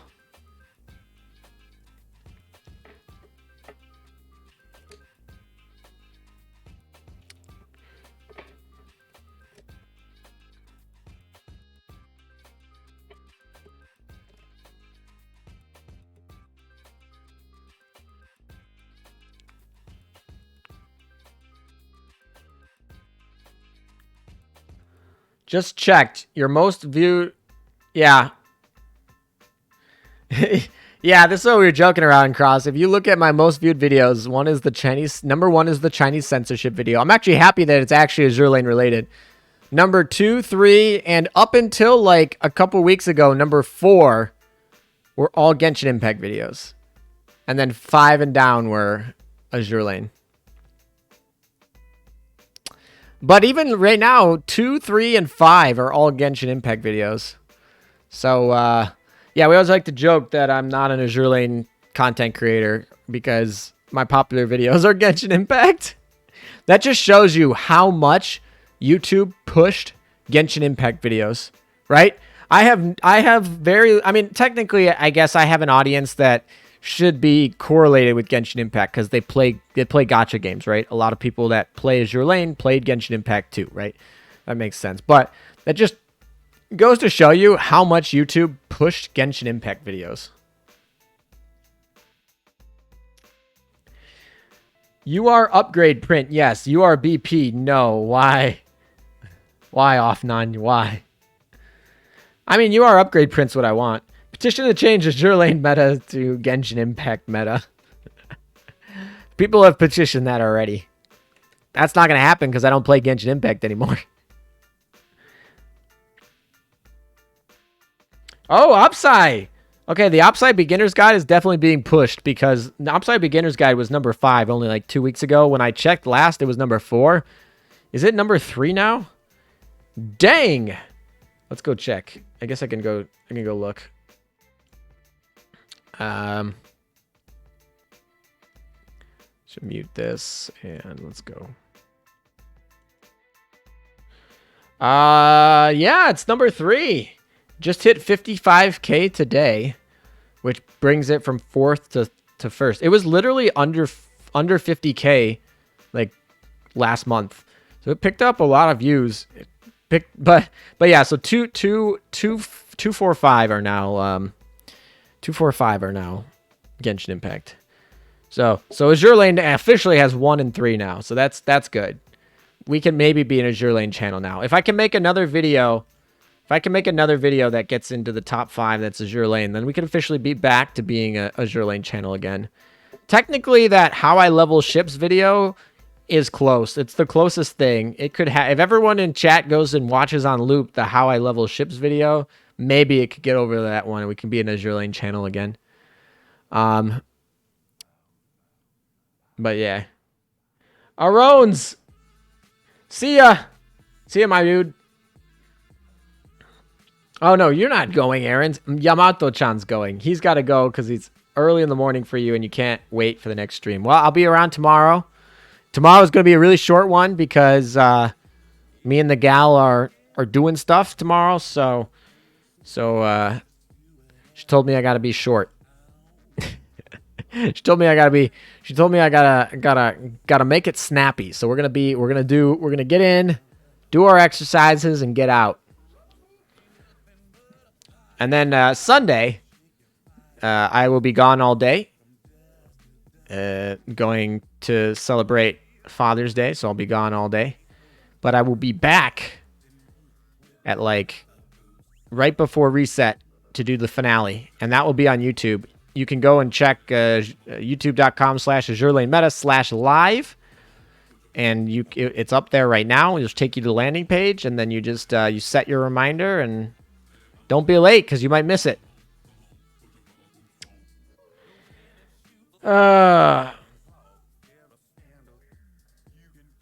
Genshin kind of falling off. Like the game got a new patch, and YouTube analytics still show that interest on Genshin drops 80%. Yeah, Genshin was not built to be a long-term game. It was built more like a cash grab. And I was hoping that all of the initial success that they got would make them potentially look into changing that. And I don't know. A couple months later, I was out. Not super interested in getting back into it. He will throw End of Season Admiral of the Navy on Father's Day. I hope not. I'm bringing backup devices to make sure I do my matches. So, that should be fun. I'll miss it if there isn't a ping on Discord. There will be 100% a ping on Discord. If you actually, I'll probably do a guest ping. Usually I do stream notifications ping. So if you want to get a notification for tomorrow, make sure you get that stream notifications role. You can add it to yourself. You don't even need me or a mod to give you anything. You can literally go do it, and a bot will give it to you. You just ask for it. It's in bot commands, the instructions on how to do that. It's pretty simple. But anyway, the point is, tomorrow, if you want to get notified, you got to have that role, because I'm only going to ping people who opt in. But the one on Sunday, I'm going to ping everyone just because it's a big event, and I don't ping everyone very often anyway. So, yeah, they did not change monetization, and the skin's pretty bad for the price. Literally just model, no new animation, and you get charged $20. Yikes. But yeah, skins are a good way to monetize, I guess. But if they're not good skins and no one wants to buy them, then it's going to be a little rough. I got your How I Level Guide video queued up to watch again after the stream. Hashtag make ALM and AL channel again.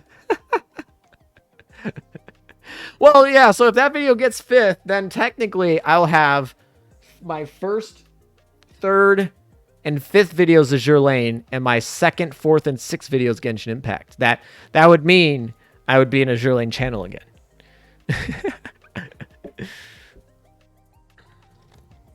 Azure Lane has the best monetization, some quality of life stuff, but realistically, it's about the skins. I mean, to be fair, Azure Lane only works because they have a loyal fan base that's interested in the skins that will buy them. If the fan base leaves, if the loyal fan base leaves, or the skins they're releasing aren't drawing interest from that loyal fan base, they're not going to be making money anymore. And then obviously they're going to have to shut down or get more aggressive with monetization.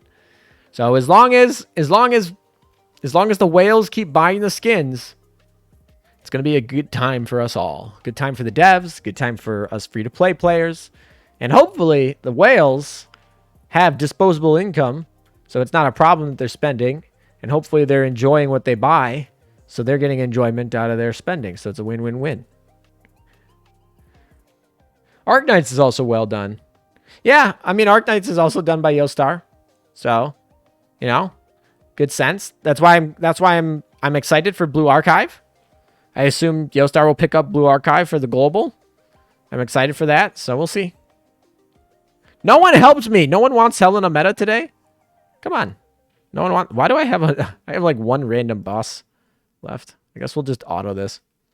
Bless the whales. Yeah, bless the whales. BA is Nexon publishing global. I mean, Nexon made it, but they still need a distributor, right? Or are they not gonna... Are they not going to give the distribution to global? Or are they not going to give global distribution to Yostar? Because Yostar is the distributor for Japan, right? Right? I got to go check this. I'm not that up on Blue Archive. I just saw the promo and I thought, hey, if this comes to global, it'd be cool.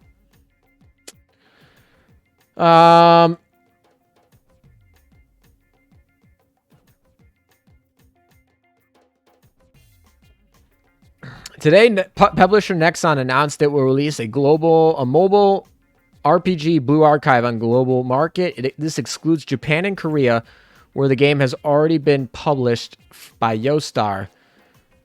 Oh, okay. So it is going to be it's going to be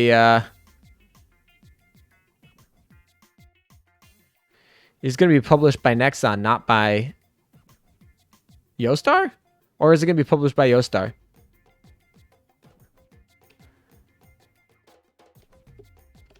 I don't know. I hope it's published by Yostar. Yeah, BA is going global eventually at some point. Nope, they've confirmed it's them publishing global. That's a little... I guess they're just trying to cut out the middleman, right? Because they own Nat Games, who made the game. Now they can just distribute it themselves. But I don't know why they wouldn't have distributed in Korea. Like, Nexon's a Korean company. Why wouldn't they just distribute in Korea? So they're gonna... So that the game made by Nexon is going to be distributed by Yostar in Korea, but it's going to be distributed by Nexon globally? Something weird is going on behind the scenes there.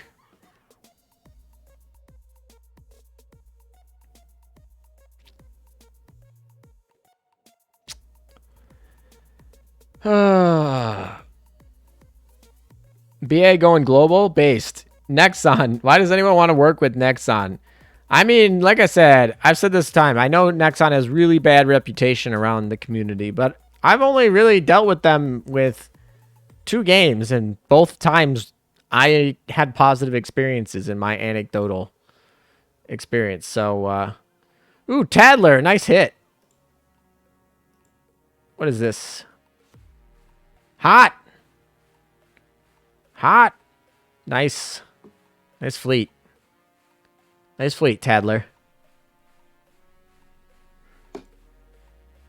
Tadler's a PvP player. I recognize his name.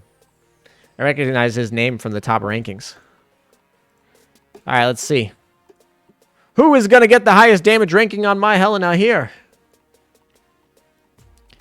In the meantime, we can do another map.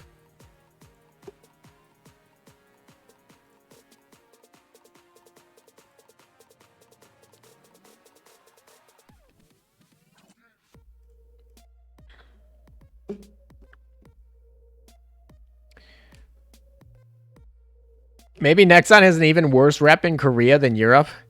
It does kind of look weird. They were like, oh, we're going to make this game. And then they're like, oh, no, we're going to give it to Nat Gaming's, who we own.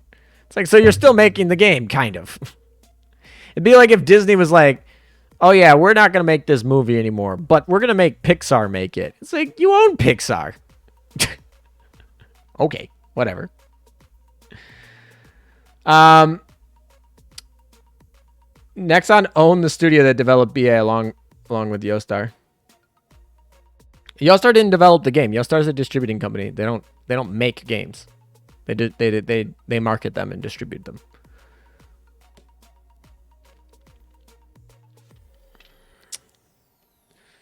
Like I said, I don't have any issues with Nexon, mostly because the 2 times I worked with them was fine, but I know a lot of people will be concerned if it has a Nexon tag on it. And I know a Yostar tag on it will make pretty much everyone who plays Arknights or Azure Lane at least try it. Like, Yostar has done a good job at keeping their name pretty pure, I think. I mean, they're not perfect, but like a lot of people have a good, high respect for them. And so like, if Yostar's name is on the global release, I feel like they'll get more players off of Arknights and Azure Lane to try it.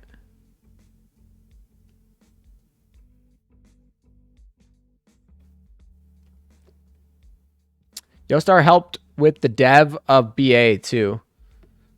Really? What did they do particularly?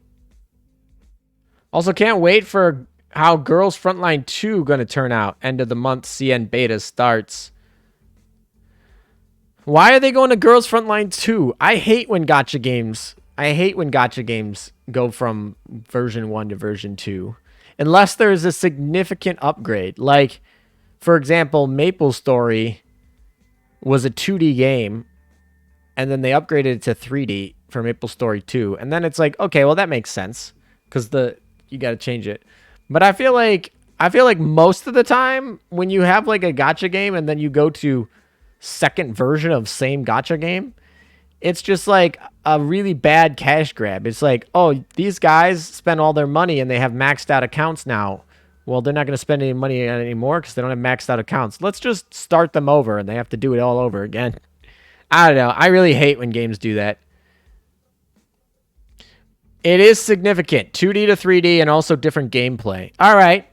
If it is a significant overhaul of the gameplay mechanics, we're talking like very different, and of course going from 2D to 3D infrastructures, then it's more acceptable. Then I can accept that. But too many times I've seen a game literally just update some skins to make them look new aged and call it a whole new game. Make everyone have to go pull the new stuff. And it irritates me.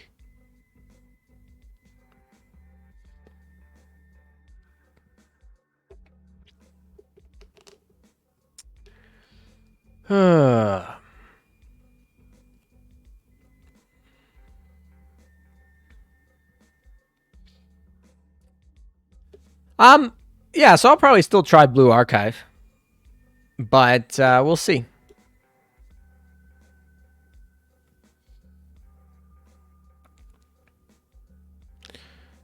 We'll see how Nexon does with distributing.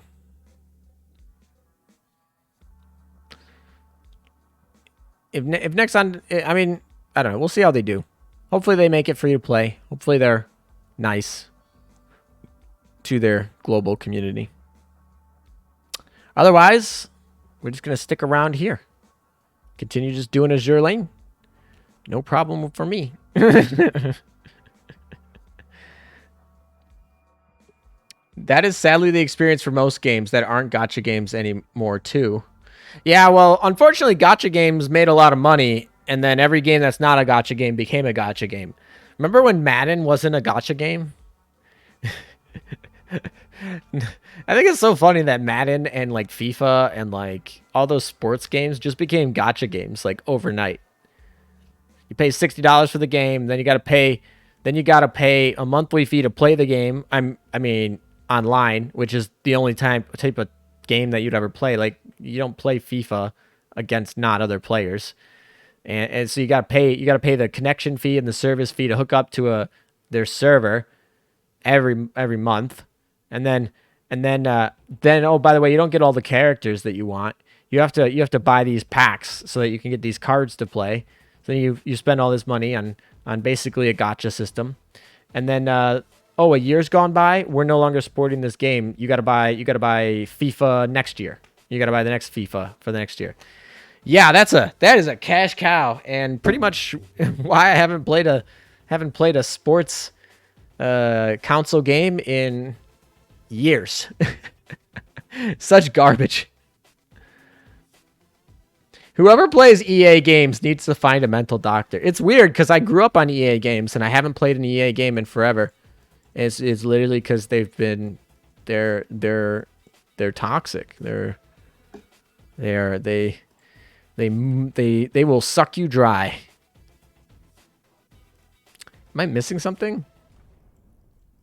What am I missing? No, I'm not missing anything. Well, BA also have PvP, but you're not going to like it. Yeah, I heard it has PvP. Why won't I like the PvP in Blue Archive? I feel like, I mean, it's a Chinese, right? I don't know. Maybe I don't know. We'll see how it is. EA is the worst. EA has definitely not got a good rep. I will say that. I have bad experiences with them. It wasn't overnight, but yeah, the Ultimate Team mode killed sports gaming. It was pretty brutal. It was pretty brutal. I still play FIFA, but only offline. Yeah, exactly. The only time I play FIFA is like when I hook up with some old friends that we have some like FIFA from like a long time ago, like old FIFA games, and we play like dual screen mode, right? Multiplayer, offline multiplayer. Yeah. But in terms of like online competitive sports games, no way. No way. We'll not play that. Sports and video games are too expensive. It's the funny part. They didn't need to be. They didn't need to be. They just got greedy. They got greedy and uninnovative. We should check the showdown here. Cross, you're in first place. Can anyone beat this score from Cross? Go do another one in the meantime.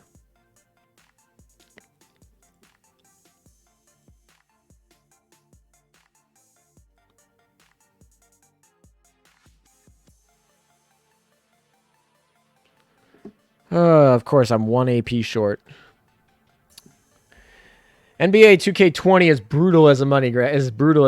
It literally has a casino in it. Apparently, I was. Oh yeah, Darwin's joke. Yep.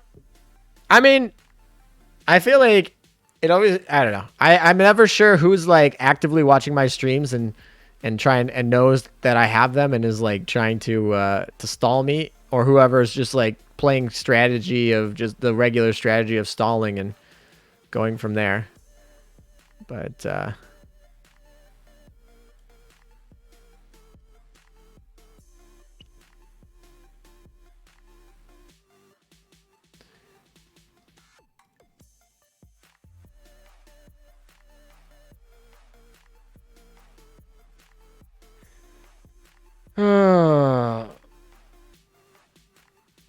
sure, the score is bad. Auto plus BBs, so many misses. Yeah, I mean, I don't usually manual my meta fights anymore. We've been through two sets of meta ships. I know if I build like a halfway decent comp and I like am active every day, I'm gonna get all the points that I could ever want out of it. Maybe when we do a world championship again, maybe instead of doing speed runs for 13-4, maybe we'll do speed runs for the meta ships. I don't know about what I'm gonna do for that yet. That's still like over 6 months away, but we'll get to there when we get there. Nothing I want out of this. Great. Cool.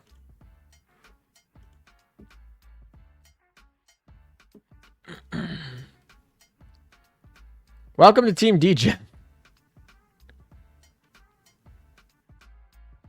Someone in another stream told you.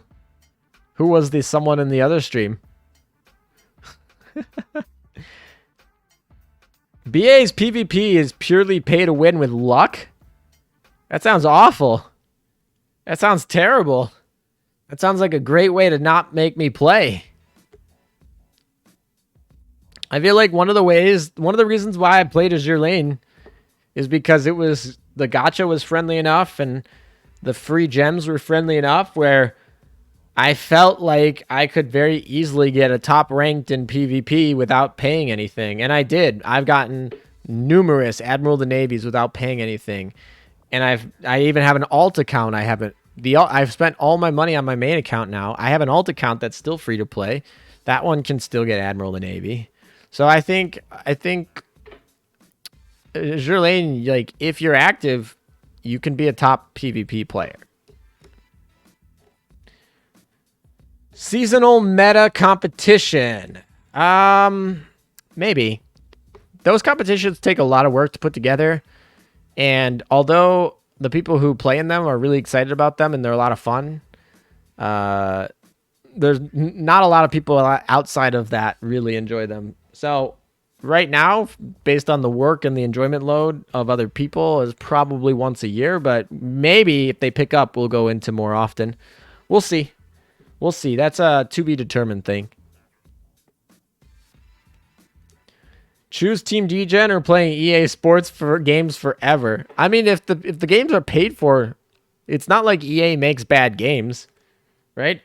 It's not like modern sports games are bad. They're pretty much better in terms of gameplay than the games were 10 years ago.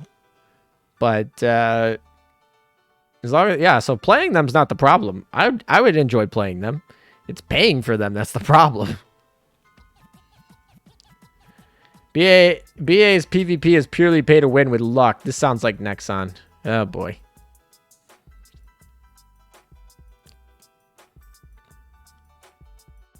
BA's PvP depending on when you start playing.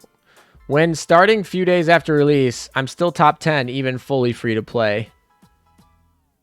Okay, well that makes sense. So you got to be an early actor though. I'm still not a huge fan of that. We'll have to look into. Like I said, I haven't looked into BA too much, so I was more kind of waiting for the date for Global to come out, and then we'll go from there. But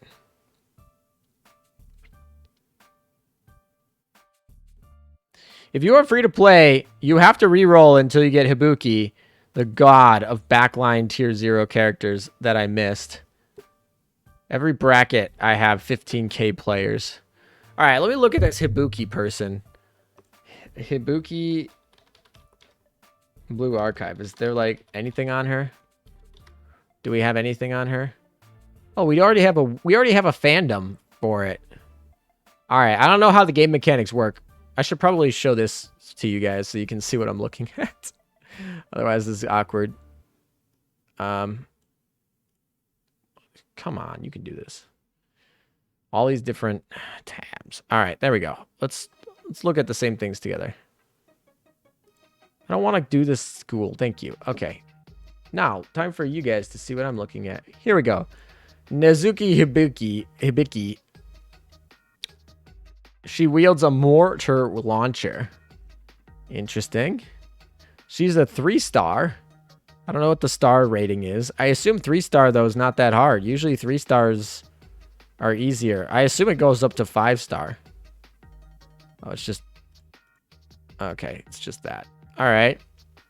She's got a mortar. I don't know what these symbols mean. It says terrain. Oh, they're different terrains. Okay. I don't know what these are.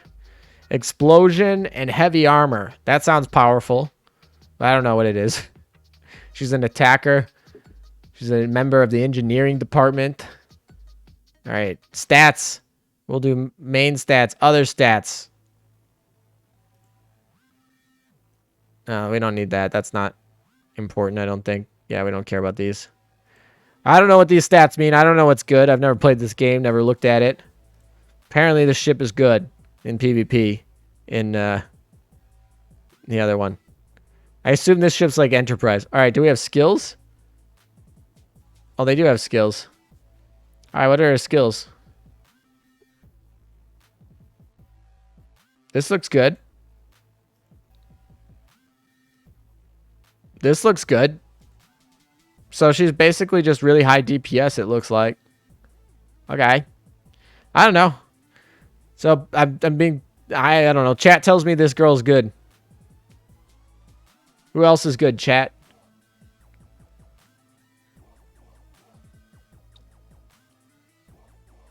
She is not DPS. She is a nuke. 3-star is the highest rarity. Okay. I'm assuming that's going to get power crept very shortly. They're going to get 4 stars and 5 stars.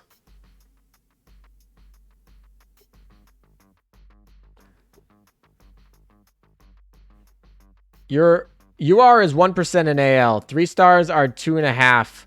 Same as Precone. UR is 2... UR is 1.2% in Azure Lane.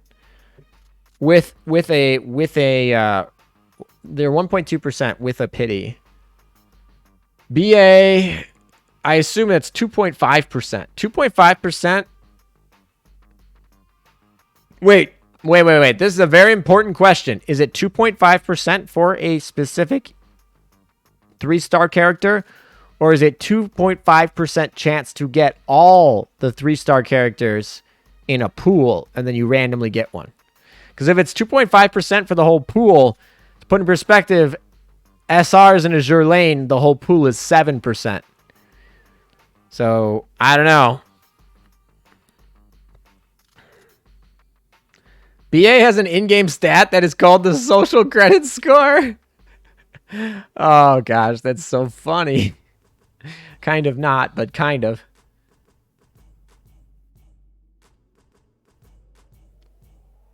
Oh, yeah, it's the whole pool. Oh, that's rough. So that's about 1/3, a little more than 1/3 as much chance to get a 3-star in Blue Archive as it is to get an SR in Azure Lane. However, that's per roll. We don't know how many rolls we get. If they give us more ability to roll stuff, then in theory it could be cheaper. If they give us 3 times more resources for free to roll, then the lower odds don't matter. So there is a 300 pity. Okay, so they have a 300 pity and 2.5% for the whole class, or for the whole rarity. Initially, that tells me that it's much harder to get stuff in Blue Archive than it is for Azure Lane. But I'd have to look into what free-to-play gems looks like. We'll just have to see. All right, anyway. We'll go see if anyone finished up their...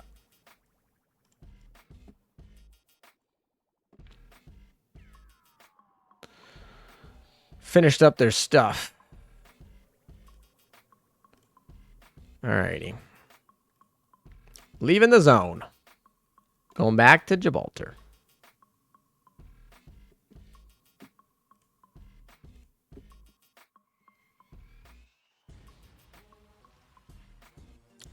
Free-to-play gem is, well, for me, it's Apollo gem. They have a lot of Apollo gems in Blue Archive. Is that what you're telling me?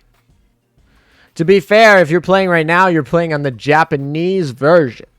Japanese version is published by Yostar. And Yostar, when they're distributor, they do manage things like Apollo gems. So, when you get gems from an event, like when you get gems from an event, such as the New Year's lunar event in Azure Lane, right? That's an event made by the developers, right? So that's Manju giving you free gems. When you get Apollo gems, that's Yostar giving. That's the distributor. That's the Yostar giving you the free gems. So even though you get a lot of free gems in Japan, that's Yostar giving a lot of free gems. They do that. They have a reputation for that. That doesn't mean per se if the global comes out and it's distributed by Nexon, not Yostar, that they will also give a bunch of those free play gems. They could, but it's not because they're, yeah, they could also not. It's from so many bugs and extended maintenance. I mean, that's always the case with new games, right? No one wants to help my meta ship. Any of you want to help? Do I have to go battle her myself? I'm not going to spend oil on that crap. Fortify. Can we fortify her at all? Where's the button?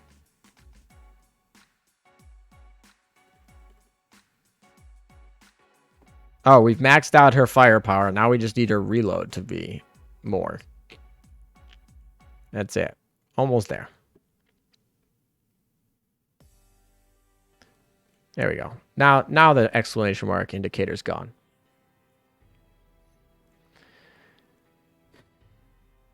Apollo oil is the best. I don't know about that. I like Apollo gems better than oil, but you know. I've gotten little to no help on my metas over the last few days. Yeah. It's because we summon 2 metas a day. And you don't get that many points from helping out somebody.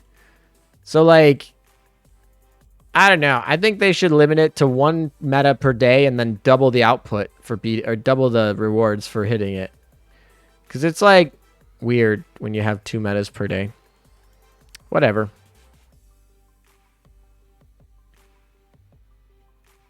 I was sad we got no Apollo gems last time.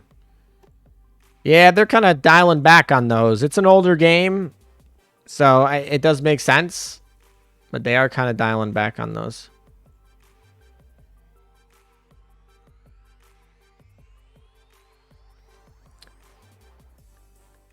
You need 100 and you need 1,200 for 10 rolls. The raid boss also gives you gem, but it's about 1,000 per month for you. 12,000 for a whale player. Wait, so that means you get 10 free rolls per free to... Are you telling me that you get... Are you telling me that about a free-to-play player, it takes about a month to get 10 rolls in Blue Archive? Is that what you're telling me?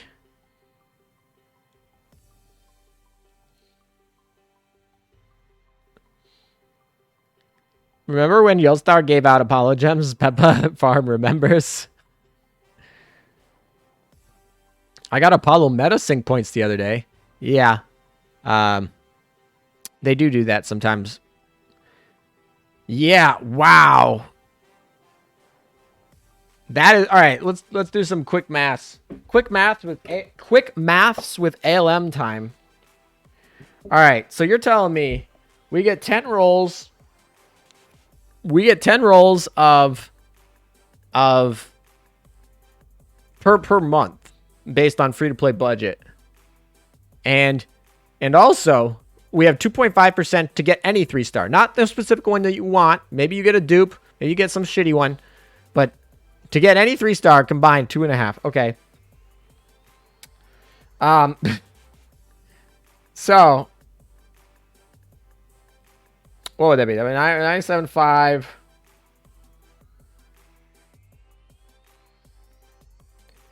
So that means that in a given month, the chance that a free-to-play player gets a 3-star is 22%.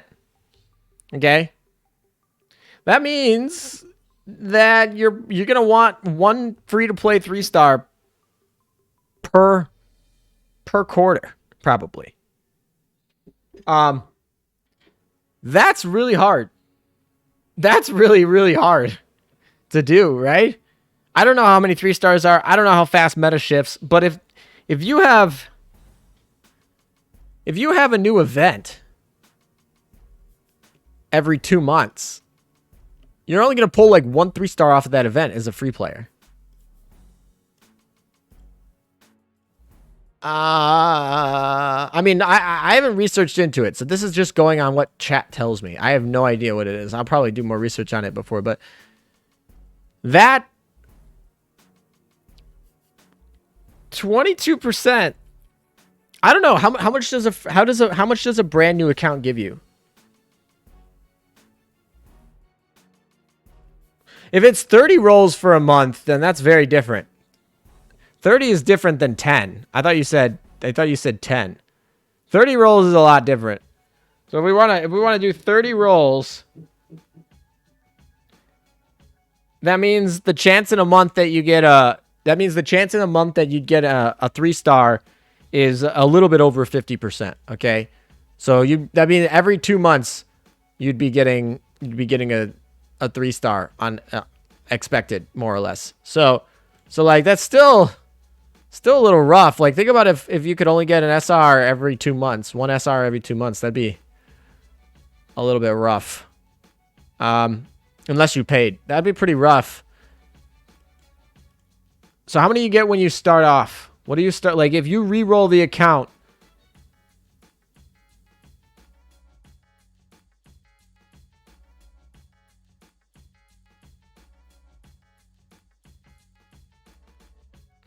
you can also send it to me on Discord, because I'm actually interested in looking into this.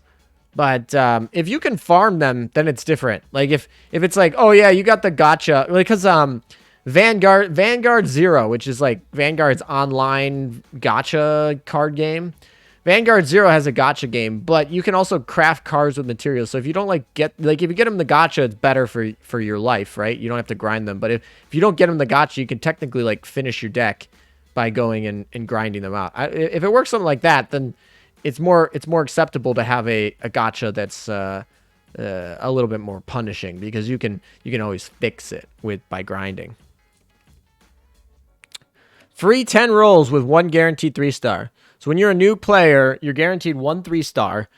And then 10 rolls, you shouldn't expect a second 3-star. So really, you're one 3-star as a reroll. So when you reroll, it's gonna be, you basically have to pick which 3-star you want, reroll until you find that 3-star, and then every 2 months, you'd be searching for another 3-star. I don't know, what are fleet comps 3? Are they 6? How many girls are in a fleet comp in Blue Archive? I know you can farm 1 and 2 stars, and there are 2 3-stars in PvP raid shop. Okay, so you can get 3-stars, and you need 6 comps.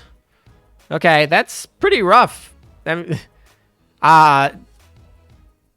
So if you can, so you are gonna have to get a 3-star from the raid shops and stuff, and you're probably gonna have to do that without having a 3-star.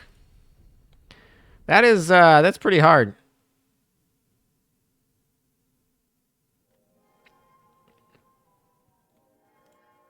Yeah, it doesn't sound as friendly. Certainly doesn't sound as friendly. I mean, Azure Lane's probably one of the friendliest gacha games in existence, so you know. It does sound like it is potentially more friendly than Fate Grand Order. You can farm 3-star character shards. Next time we'll never learn that a happy community spend more money. The funny part is, Nexon should know this. They have Mabinogi and Maple Story that they're generally pretty nice to. And those communities are still alive and still spending the money. In fact, maybe that money even goes into developing their new games. So they know this. I don't know.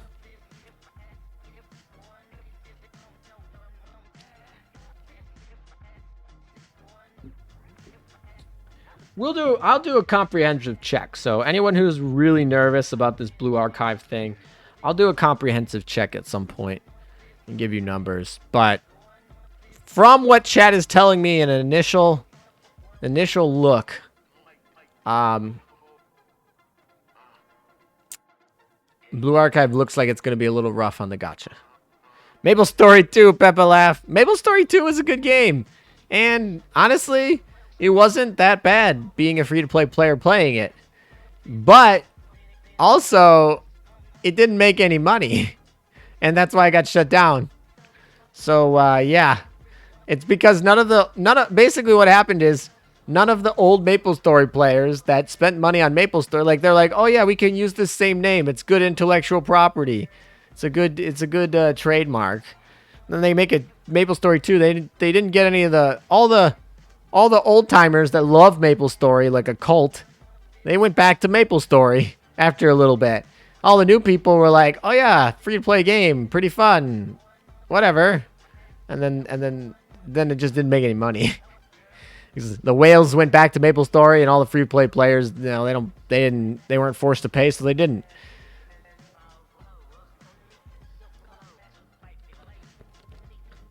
With a little drop luck, you get a Wyvern in the same time as a 3-star on BA. That is true, and Wyverns are a pain in the butt to get. And not only that, like, they're not needed if you're not doing competitive PvP. Like, if you're doing competitive PvP, you're going to need your Wyverns. But, like, outside of that, you don't need them that much. Like, you can get away with using other stuff pretty easily. They're not even best in slot in most PvE situations.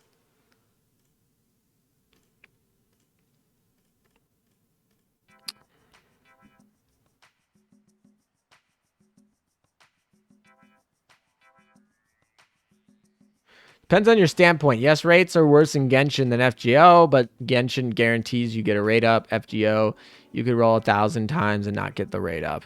I mean, if you go by expected value, then the guarantee shouldn't matter. So unless you're a risk-adverse human being that uses psychological, it's using behavioral economics to put more value on tail end theory, then don't particularly care too much about the pity, because it doesn't add, like, the pity in Genshin does not particularly add much to your rate, if you think about it. But I talked all about that in the Genshin Impact Gacha illegal video. Second most viewed video on my channel. Can we please get Essex or Rainbow Jets already? That might take a while. But I assume we will get jet planes, because we did have some jet planes in World War II. People are excited about them. I assume we'll get them at some point. Alright, let's, I think I'm going to log out, log back in here. Yeah, we want to log out. Log back in.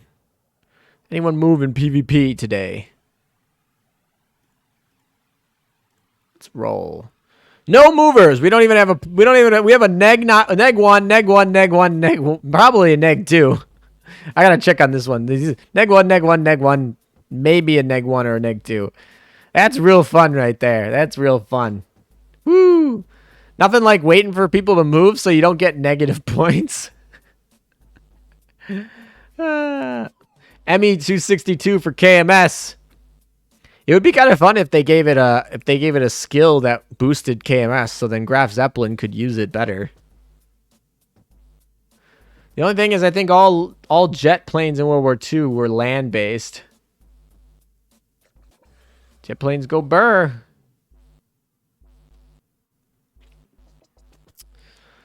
What else do we have to grind today? Anything else? I'm pretty much caught up to where I want to be here. Just wait for PvP. Not screw something up. It's probably gonna happen.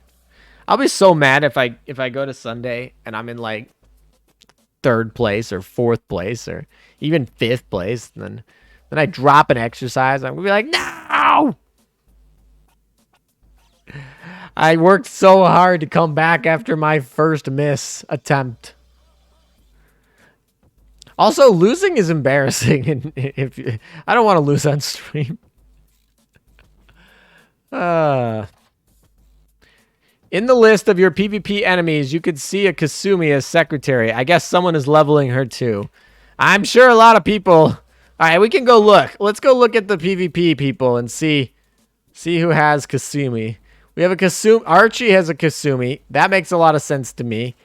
For him leveling. Any more Kasumis? We got a lot of Helena metas. That makes a lot of sense. We got some New Jerseys. Helena metas. Any Kasumis? Archer Fish. My Archer Fish will be there eventually. Ticonderoga. Mostly new stuff for people getting their affinity grind. Makes sense. Naganami. Let's see. Not too many. Not any, actually, to be frank. Not a single one yet. Dunkirk. Bunker Hill! Nice job, Lenneth. We'll stomp on your Bunker Hill. There's me leveling my silly Italian pasta Ilia. Who else?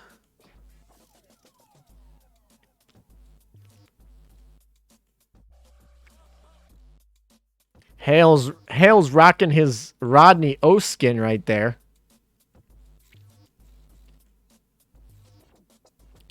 Yeah, no one in the top 10, but Archie, who will be in the top 10 at the end of the season, probably, has that.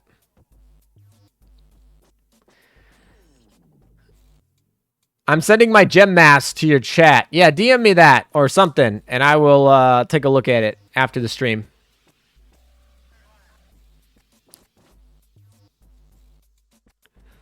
Yeah. Wait. Okay. Using Kirov for Russian carriers. Kirov has Kirov reporting, so that's fun. There is a FH Phantom. It's the first fight that was 1945. It was a carrier-based jet fight, at least. That's cool. I mean, we could get some stuff. They've also shown they do stuff post-World War II with Centaur. Yeah, I was not expecting Kasumi to be a retrofit, but I'm happy for her. Actually, yeah, for those of you who don't know, we can go check my Twitter because I retweeted about this, but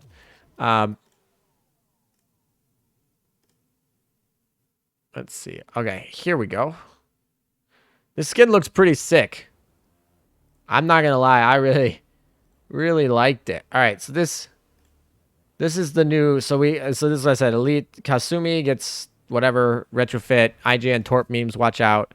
This is her skin. Her post retrofit skin. This looks sick. I'm excited. Even if this isn't a good ship, I'm definitely going to get her to level 85 or 90 or whatever it is to get the retrofit. So I'm excited. Anywho.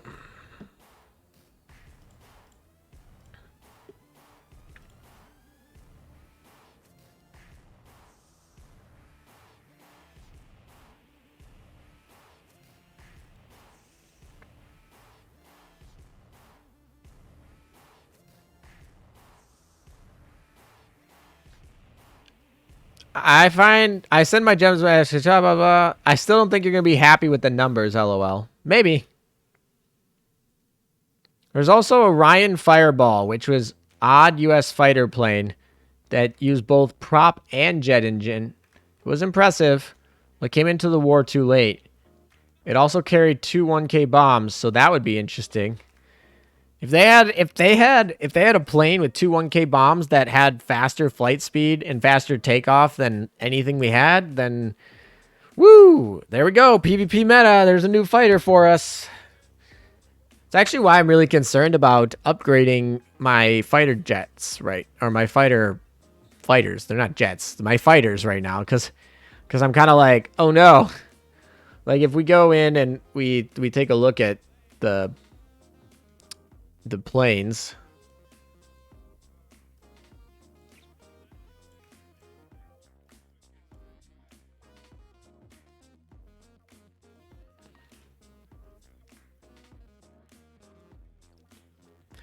I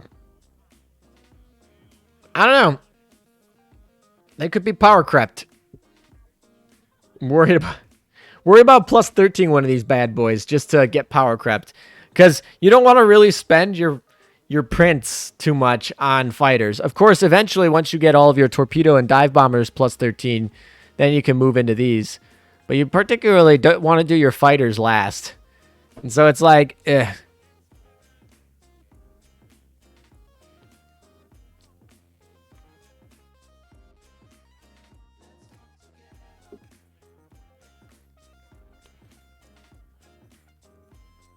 I once read that if the U.S. had invaded Japan, they would have been mass-produced and all over the place. Yeah, I don't know.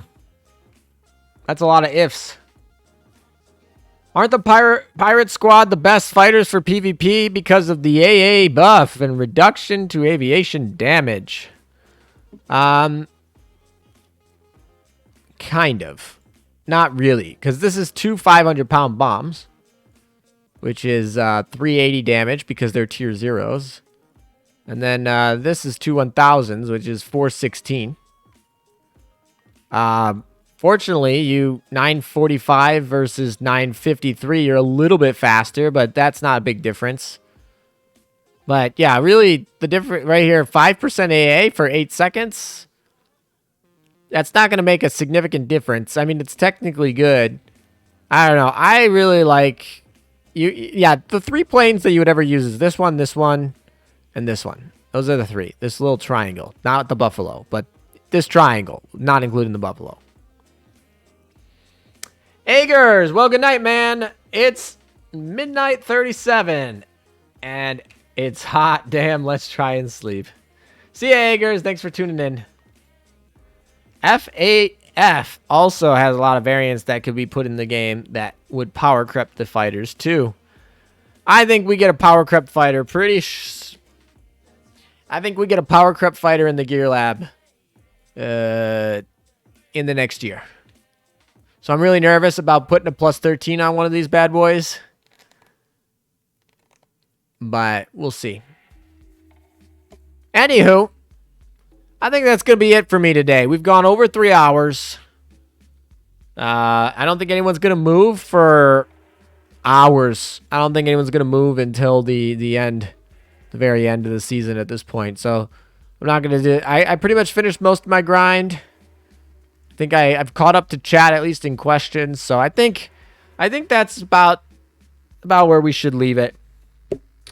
I will see you guys tomorrow. Tomorrow will be my last day streaming on Twitch for this challenge. And then I got to decide whether or not I want to continue streaming on Twitch like this. So if you guys really want me to continue streaming on Twitch, let me know about that. And we'll talk about that. Definitely show up tomorrow. And we have the YouTube stream on Sunday. I might restream on Tuesday, the Japanese stream. And then, of course, we got a new event on Thursday, so maybe I get a data mine on Wednesday or Thursday morning is when you guys will see it. And, yeah, that's basically what the week is for the rest of the week. So, thanks for tuning in, guys. And I'll see most of you tomorrow, hopefully. Now, is Kiss Whales still streaming? I see he's in chat, so he must still be on Twitch, but is he still streaming on Twitch is the real question. Let's see. Who is streaming Azure Lane? Kiss Whales is streaming Azure Lane, and he is, other than us, he has the most viewers. So we're going to go raid him. So everyone go send him my best. And have fun. See you guys tomorrow.